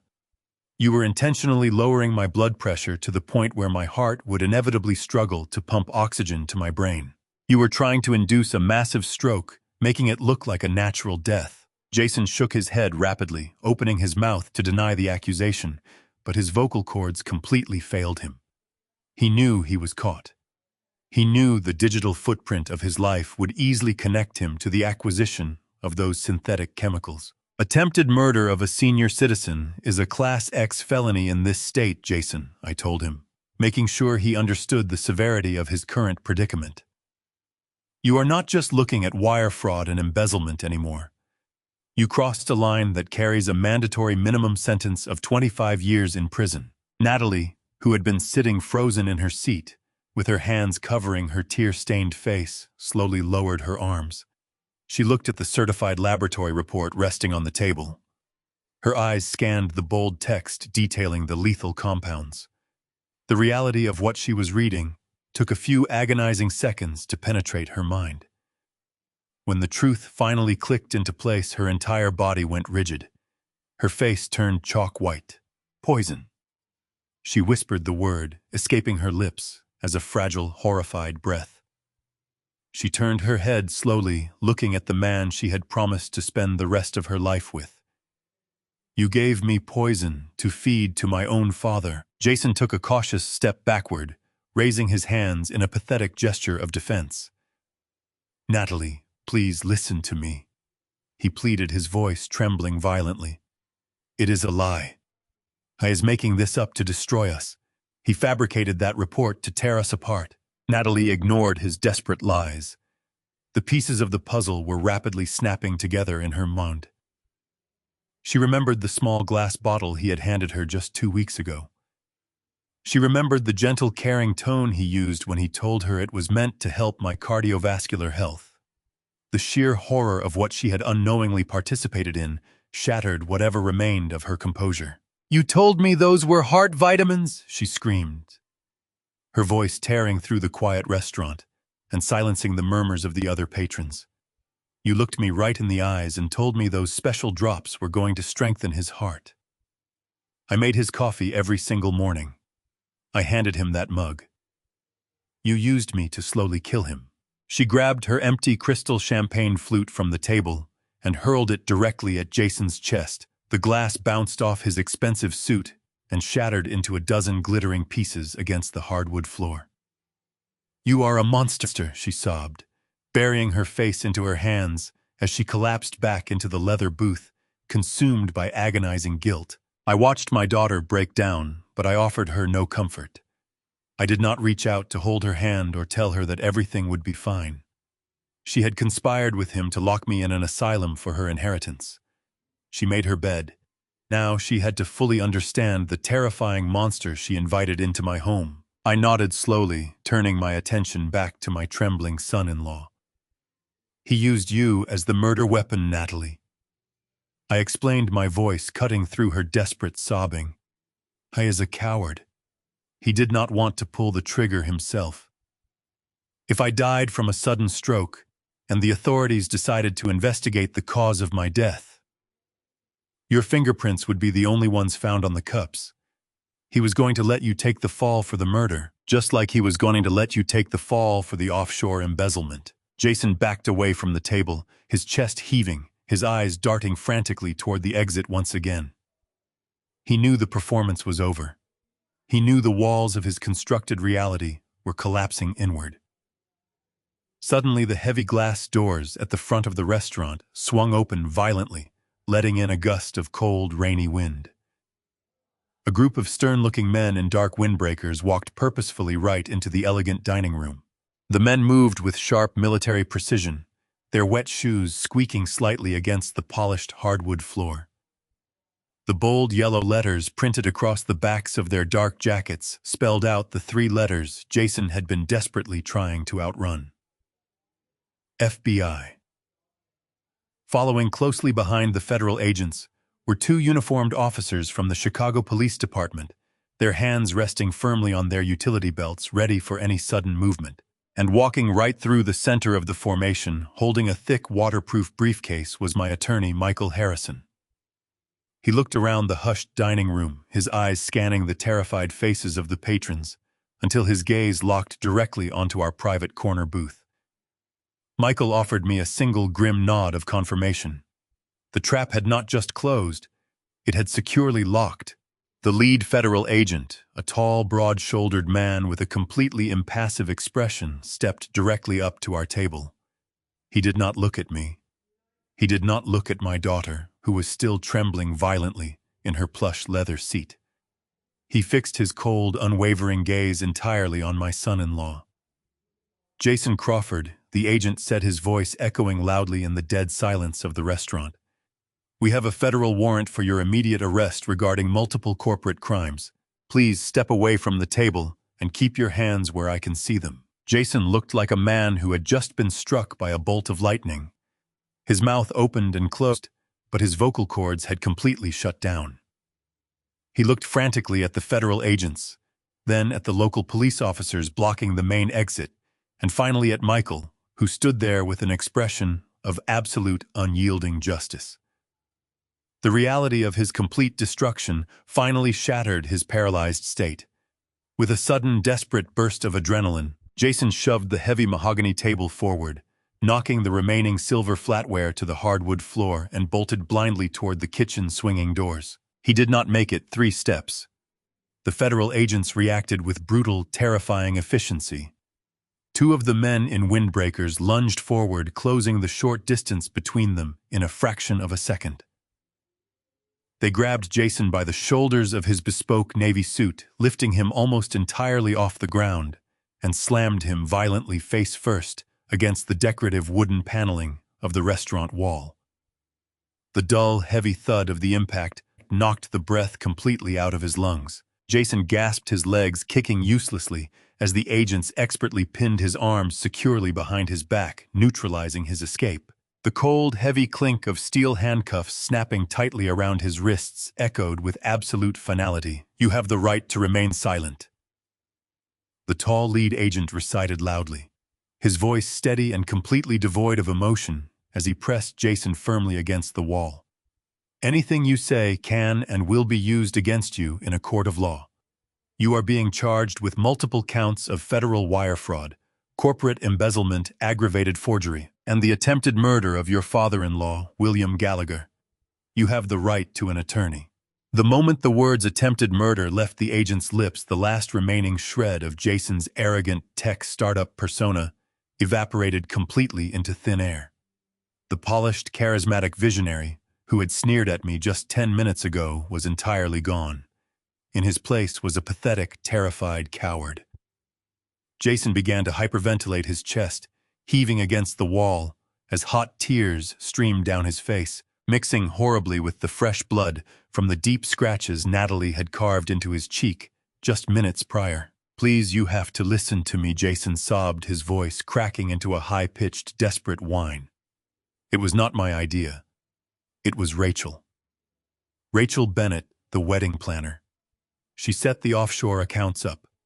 She bought the toxic chemicals. I did not want to do it, but she threatened me with exposure. She said she would tell my wife about our affair if I did not help her steal the offshore money. The federal agents did not even blink at his pathetic attempt to shift the blame. They simply tightened their grip on his arms and pulled him forcefully away from the wall. Jason thrashed wildly, his expensive leather shoes slipping awkwardly on the spilled champagne and broken crystal. He turned his desperate, tear-stained face toward our booth. Natalie, tell them, he shrieked, acting like a terrified, cornered child who had just been caught stealing. Tell them I am innocent. William, please, I am your family. You cannot let them take me to a federal prison. I will sign the holding company back over to you. I will give you everything back. Please do not let them take me away. I sat perfectly still, my hands folded securely on the table, watching him beg for mercy. I offered him absolutely nothing in return for his pathetic, cowardly apologies. The entire restaurant watched in stunned, breathless silence as the elegant, sophisticated son-in-law was dragged forcibly through the center of the crowded dining room. He kicked, he screamed, and he cried, creating a complete spectacle of profound humiliation. The heavy glass doors swung open again, and Jason was pushed out into the freezing Chicago rain, disappearing permanently into the back of a waiting police cruiser. The flashing red and blue lights from the numerous police vehicles parked outside bathed the dark restaurant in a harsh, rhythmic glow. The silence that followed Jason's departure was incredibly heavy, thick with the lingering tension of the explosive confrontation. Michael walked over to the table, placed a comforting hand on my shoulder for a brief moment, and then quietly stepped back to give me space. I looked down at the shattered crystal glasses and the ruined white tablecloth, feeling a profound sense of absolute closure wash over my tired, weary bones. The cancerous tumor had been successfully and surgically removed from my life. A sudden, desperate movement broke my calm concentration. Natalie, who had been sitting completely frozen in the leather booth, watching her husband being dragged away in handcuffs, suddenly slid out of her seat. Her legs gave out completely beneath her. She collapsed heavily onto the floor, the luxurious emerald silk of her designer dress pooling in the spilled red wine and sharp, broken glass. She crawled across the short distance between us, her body shaking with violent, uncontrollable sobs that echoed loudly in the quiet, stunned room. She threw her arms around my legs, grabbing the fabric of my gray suit pants with a grip so desperate her knuckles turned stark white. She buried her wet, tear-stained face directly into my leather shoes, weeping with a raw, agonizing intensity that shook her frail frame. "Daddy, please," Natalie screamed, her voice muffled and broken by her hysterical sobbing. "I did not know about the poison. I swear to God I did not know he was trying to kill you. I thought they were just heart vitamins. He tricked me. He used me. I am a victim too, Daddy. Please take me home." I looked down at the woman weeping uncontrollably at my feet. The luxurious emerald silk of her designer dress was completely ruined, soaked in the spilled red wine and covered in the fine dust of shattered crystal. Her expensive makeup ran down her cheeks in dark, heavy streaks, completely stripping away the polished, arrogant facade she had worn into the restaurant just an hour ago. She was begging me for salvation, clutching the fabric of my trousers with desperate, trembling hands, pleading with me to believe that she was nothing more than an innocent casualty in her husband's monstrous scheme. I stared at her, feeling a profound, terrifying emptiness radiating within my chest. I did not feel the sudden fiery urge to scream. I did not feel the desperate need to pull her up from the floor and hold her in my arms. The burning rage that had fueled my meticulous planning over the last several weeks had completely burned itself out, leaving behind nothing but cold, absolute clarity. I slowly reached down and firmly grasped her wrists, peeling her manicured fingers away from my clothing. I took a deliberate step backward, creating a harsh physical boundary between us. The heavy silence of the dining room pressed in on us, broken only by her ragged, breathless sobbing. "I know you did not know about the poison, Natalie," I said, my voice resonating with a crushing, unrelenting calmness that seemed to terrify her even more than if I had shouted. "I know he manipulated you into feeding me those toxic chemicals. You are incredibly vain, and you are overwhelmingly greedy, but you do not possess the stomach for actual murder." She let out a loud, shuddering gasp of relief, nodding her head frantically. She reached a hand out toward me again, her eyes wide with a desperate, childish hope. "Yes," she cried. "Yes, Daddy, he tricked me. I would never hurt you. You have to know I would never let him hurt you." I did not take her outstretched hand. I simply stared at her, letting her hollow words hang in the stagnant air. "You would never physically harm me, Natalie." I continued, my tone dropping to a sharp, unforgiving whisper. "But you were perfectly willing to let me rot in the dark. You did not know about the lethal sedatives in my coffee, but you absolutely knew about the asylum." The frantic nodding stopped instantly. The desperate hope completely vanished from her tear-stained face, replaced by a look of sheer, paralyzing horror. She opened her mouth to deny the accusation, to spin another flawless, practiced lie, but I did not give her the opportunity to speak. I reached into the breast pocket of my tailored gray suit and slowly pulled out a small black digital audio recorder. I held the device out in the open, making sure she could see it clearly under the bright crystal chandeliers of the restaurant. I pressed the play button. The audio quality was perfectly clear. The recording sliced through the silent dining room, echoing off the mahogany walls with devastating precision. It was the exact conversation she had shared with Jason in his home office just a few nights ago. "How much longer do we have to pretend?" her own recorded voice complained, dripping with profound annoyance. "He called me twice today. He is becoming so incredibly clingy and paranoid." Then came Jason's smooth reply about waiting for the corrupt doctor to declare me mentally unfit so they could liquidate the commercial portfolio. And then came the final fatal sentence. The sentence that had completely destroyed my heart and severed my paternal bond forever. "Good," the recorded version of Natalie laughed coldly. "I am so tired of waiting for him to die to get what is rightfully mine. Let us just put him in that state-funded facility out in Peoria and be done with it."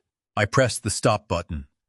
The sharp mechanical click seemed to echo endlessly. Natalie slapped both of her hands over her mouth, muffling a horrific strangled scream. She shrank back against the leather booth, pulling her knees up to her chest, as if trying to make herself as small as physically possible. She could not look me in the eye. She could not offer a plausible lie to explain away the sheer callous cruelty of her own spoken words. The undeniable proof of her absolute betrayal had been played back to her in stereo sound. I looked down at the cowering, trembling figure of my only child. "I saved you from a federal prison today, Natalie," I said, making sure she understood the exact magnitude of the gift I had just given her. Jason had a meticulously crafted evidence package ready to send to the Financial Crimes Division. He had offshore accounts registered exclusively in your name. He was going to completely frame you for a $20 million corporate embezzlement, and you would have spent the next 2 decades locked inside a maximum security penitentiary. I intercepted his wire transfer. I dismantled his corporate trap. I gave the federal agents the exact evidence they needed to take him away in handcuffs, completely clearing your name from his monstrous fraud. I paused, letting the heavy reality of her salvation sink deeply into her panicked mind. That was my absolute last act as your father, I told her, my voice completely devoid of any remaining warmth or affection. I protected you from a cage made of steel and concrete. But you, my own flesh and blood, were perfectly willing to lock me away inside a padded cell just so you could get your greedy hands on my money a few years early. You were going to let strangers heavily medicate me and lock me in a sterile room so you could buy more designer dresses and sip expensive champagne with a man who was actively planning your ultimate destruction. Natalie let out a long, agonizing wail.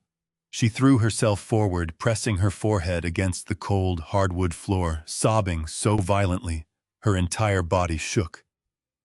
"Daddy, please, I am so sorry," she begged, her voice completely hoarse. "I was stupid. I was greedy.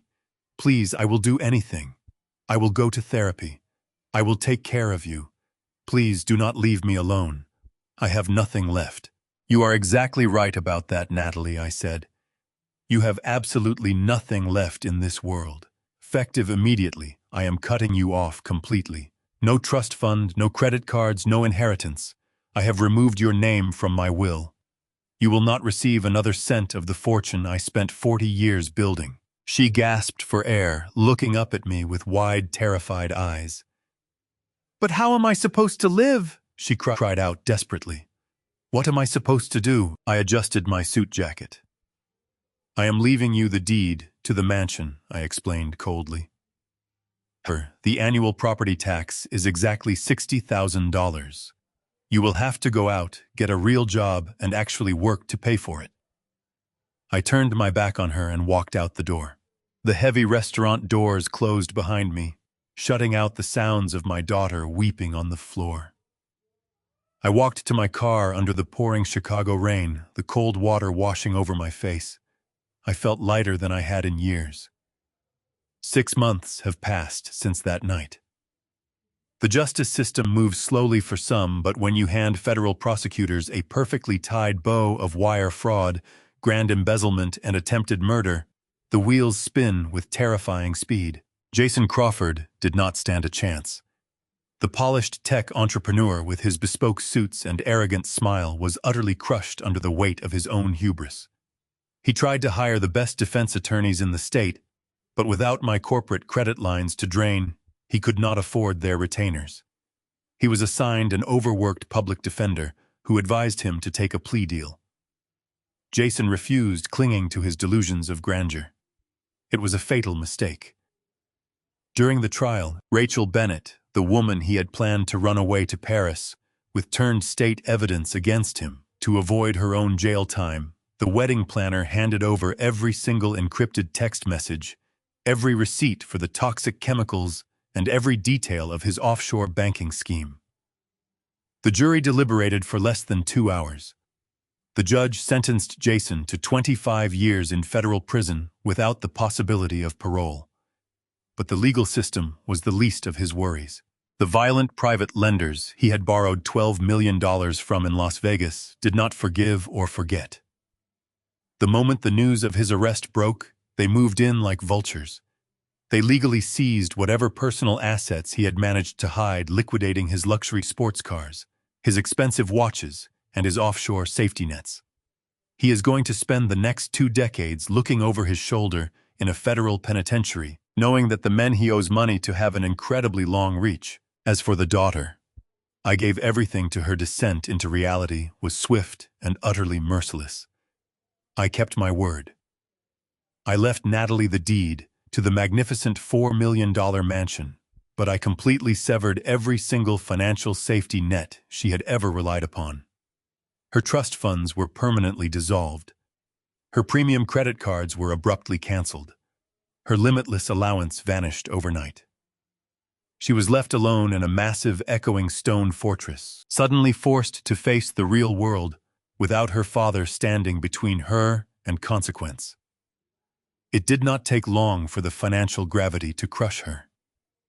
The annual property taxes alone were $60,000, a sum she had never even conceptualized, let alone earned. Without my money to sustain her lavish lifestyle, she quickly maxed out her remaining personal credit lines, just trying to keep the lights on and the massive property heated during the harsh winter. Within 3 months, she was drowning in insurmountable debt. She had no choice but to list the mansion on the market. Because she was desperate for immediate cash to satisfy the relentless collection agencies, she was forced to sell the sprawling estate at a massive loss. The millions of dollars she walked away with were instantly devoured by her outstanding debts, legal fees from her divorce proceedings, and the crushing penalties of her financial negligence. Last I heard through mutual acquaintances, the woman who once wore emerald silk dresses to 5-star restaurants is now renting a tiny, cramped one-bedroom apartment in a far less glamorous neighborhood. She finally had to get a real job. She works 40 hours a week as a front desk receptionist at a local dental clinic. She spends her days answering phones, scheduling cleanings, and dealing with angry patients, finally learning the harsh, exhausting reality of having to earn her own money. She called me once about 4 months ago. I listened to her voicemail. She sounded tired, defeated, and genuinely broken. She asked if we could just get a cup of coffee. I did not return the call. I cannot allow the poison of her betrayal back into my life, no matter how much she claims to have changed. The lesson she needed to learn could only be taught through absolute independence. With the toxic elements of my past completely severed, I finally turned my attention to my own future. At 70 years old, I realized that I no longer wanted to carry the immense grinding weight of a $50 million commercial empire on my shoulders. I had spent 40 years waking up before dawn, fighting in boardrooms, negotiating ruthless contracts, and accumulating wealth for a family that ultimately tried to destroy me. I was done fighting. I worked closely with my attorney, Michael, and we methodically liquidated the entirety of my real estate portfolio. I sold the downtown high-rises, the commercial leases, and the undeveloped land parcels. I converted decades of stress and concrete into clean, unburdened liquidity. I ensured that all my loyal employees received generous severance packages and strong recommendations, taking care of the people who had actually stood by me. Then I closed the doors of Gallagher Holdings forever. For the first time in my adult life, my schedule is completely my own. I finally found the profound, quiet peace that had eluded me for decades. I spend my early mornings walking along the shores of Lake Michigan. I watch the sun rise over the freezing water, feeling the cold breeze against my face, breathing in the fresh air without the crushing anxiety of corporate deadlines or family deception. In the afternoons, I dedicate my time to volunteering. I work at a local community center, using my decades of business experience to help underprivileged families navigate complex housing contracts and financial planning. I am using the skills that made me a millionaire to actually help people who desperately need guidance, rather than hoarding wealth for a daughter who took it all for granted. When I sit on a park bench and look out at the vast open water, I often reflect on the terrifying journey of the last 6 months. Tearing the mask off the people you love most is an agonizing, soul-crushing process. It goes against every paternal instinct to expose your own child to ruin. It hurts to look into the eyes of your family and see absolute greed staring back at you. But I have learned that ignoring the truth is far worse. Living a comfortable, beautifully decorated lie is nothing more than a slow, suffocating death. I chose to face the terrifying truth, and though the initial explosion was devastating, the aftermath brought me absolute clarity. I lost the family I thought I had, but in the process, I reclaimed my life. I reclaimed my dignity. I reclaimed my freedom. I am no longer a stepping stone for arrogant parasites. I am an independent man living the rest of his days exactly as he chooses. The painful scars of their betrayal will always remain, but they no longer define my future. I finally learned how to firmly close the door on the darkest chapter. With the remnants of my former life firmly in the rearview mirror, I dedicated myself entirely to the future. The massive fortune I had painstakingly accumulated over 40 years of brutal commercial real estate development was finally secure, safely insulated from the very predators I had unwittingly invited into my home. But simply hoarding that vast wealth sitting idly by while my bank accounts generated passive income felt incredibly hollow. I needed a real purpose. I needed to transform the profound betrayal I had survived into something genuinely meaningful, something that would outlast my 70 years on this earth. I gathered a team of trusted financial advisors, including my brilliant attorney Michael, and we officially established the Sarah Gallagher Foundation. I named it in honor of my late wife, a woman whose boundless compassion and unwavering integrity had always been my guiding light. She would have been utterly devastated by what our daughter became, but she would have been immensely proud of what we were building now. The foundation was not just another tax shelter or a vanity project designed to plaster my name across hospital wings. It was a highly specialized, fiercely aggressive legal and financial task force. Our primary mission was to provide free, comprehensive auditing services and elite legal representation to elderly individuals who suspected their own families were actively exploiting them. The heartbreaking reality of elder abuse is often completely invisible. It happens quietly, behind the closed doors of beautiful homes, orchestrated by smiling sons and loving daughters who believe they are somehow entitled to an early inheritance. I knew that exact terror intimately. I knew what it felt like to be dismissed as a confused old man. I knew the paralyzing fear of discovering that the people you trusted most were quietly slipping sedatives into your morning coffee and eagerly plotting to lock you away in a psychiatric ward. I vowed to use my resources to ensure no one else in Chicago would ever have to face that suffocating nightmare alone. We hired the best private investigators, accountants, and attorneys. We became the heavy shovel for those who were too frail or too frightened to swing one themselves. I currently sit in my new office located on the top floor of a modest sunlit building overlooking the calming waters of Lake Michigan. The heavy mahogany desk from my old life is gone, replaced by a simple, clean workspace. The walls around me are not decorated with real estate awards or photographs of groundbreaking ceremonies. Instead, they are completely covered with photographs of the people we have helped over the past 6 months. I see the smiling face of an 80-year-old widow who almost lost her home to a deceptive reverse mortgage orchestrated by her own nephew. I see a retired factory worker who we rescued from a predatory conservatorship just days before his children liquidated his pension. I look at these faces, and the heavy burning resentment that used to keep me awake at night simply vanishes. I do not feel bitter anymore.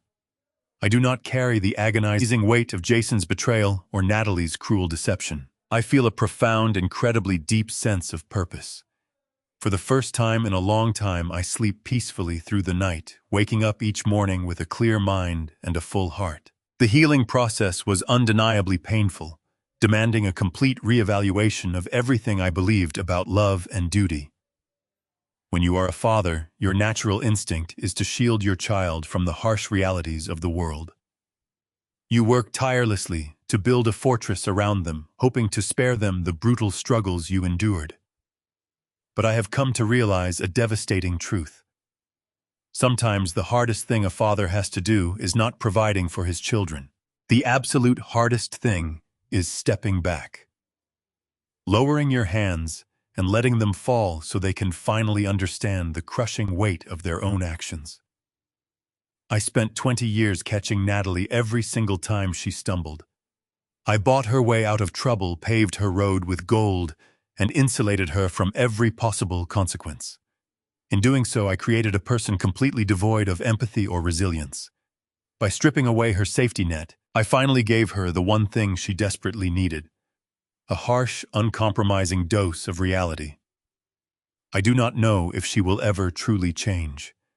I do not know if working for minimum wage will humble her or simply make her more resentful. But that is no longer my burden to carry. My responsibility to her ended the moment she chose greed over my life. I stand up from my desk, walking over to the large bay window. The city below is bustling with life, a chaotic symphony of ambition and survival. I spent 40 years trying to conquer that concrete jungle, sacrificing my own peace of mind to build a legacy I thought my family would cherish. Now I understand that my true legacy is right here within the walls of this foundation. It is found in the restored dignity of the vulnerable men and women we protect. The nightmare is officially over. The shadows that once crept into my home have been permanently banished, replaced by the warm light of an authentic life. I turn away from the window and begin to pack up my briefcase. I place my reading glasses into their case, shut down my computer, and grab my old jacket from the coat rack. I am not heading to a stressful board meeting, and I am not driving to a massive estate filled with hollow smiles and hidden daggers. I am heading to the marina. 3 of my oldest, most trusted friends are waiting for me by the docks. We are taking a small boat out onto the lake for a long, quiet weekend of fishing.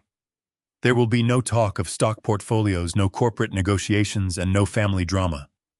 There will only be the gentle rocking of the waves, the crisp breeze, and the comforting silence of true companionship. The camera slowly pulls back, capturing the serene stillness of my office as I switch off the lights and walk out the door, leaving my dark past behind me. The hardest truth to accept in life is that sharing blood does not guarantee loyalty, and love cannot be bought with generosity. When you give everything to people who have never had to struggle, you do not build gratitude. You build entitlement. True family protects you when you are vulnerable. They do not plot your downfall in the shadows. Never ignore your gut feeling, and never be afraid to set brutal boundaries to protect your peace and dignity. Sometimes, the most profound act of tough love is stepping aside and letting the ungrateful face the devastating consequences of their actions. Have you ever had to cut ties with a toxic family member to protect your own sanity? How did you find the courage to do it?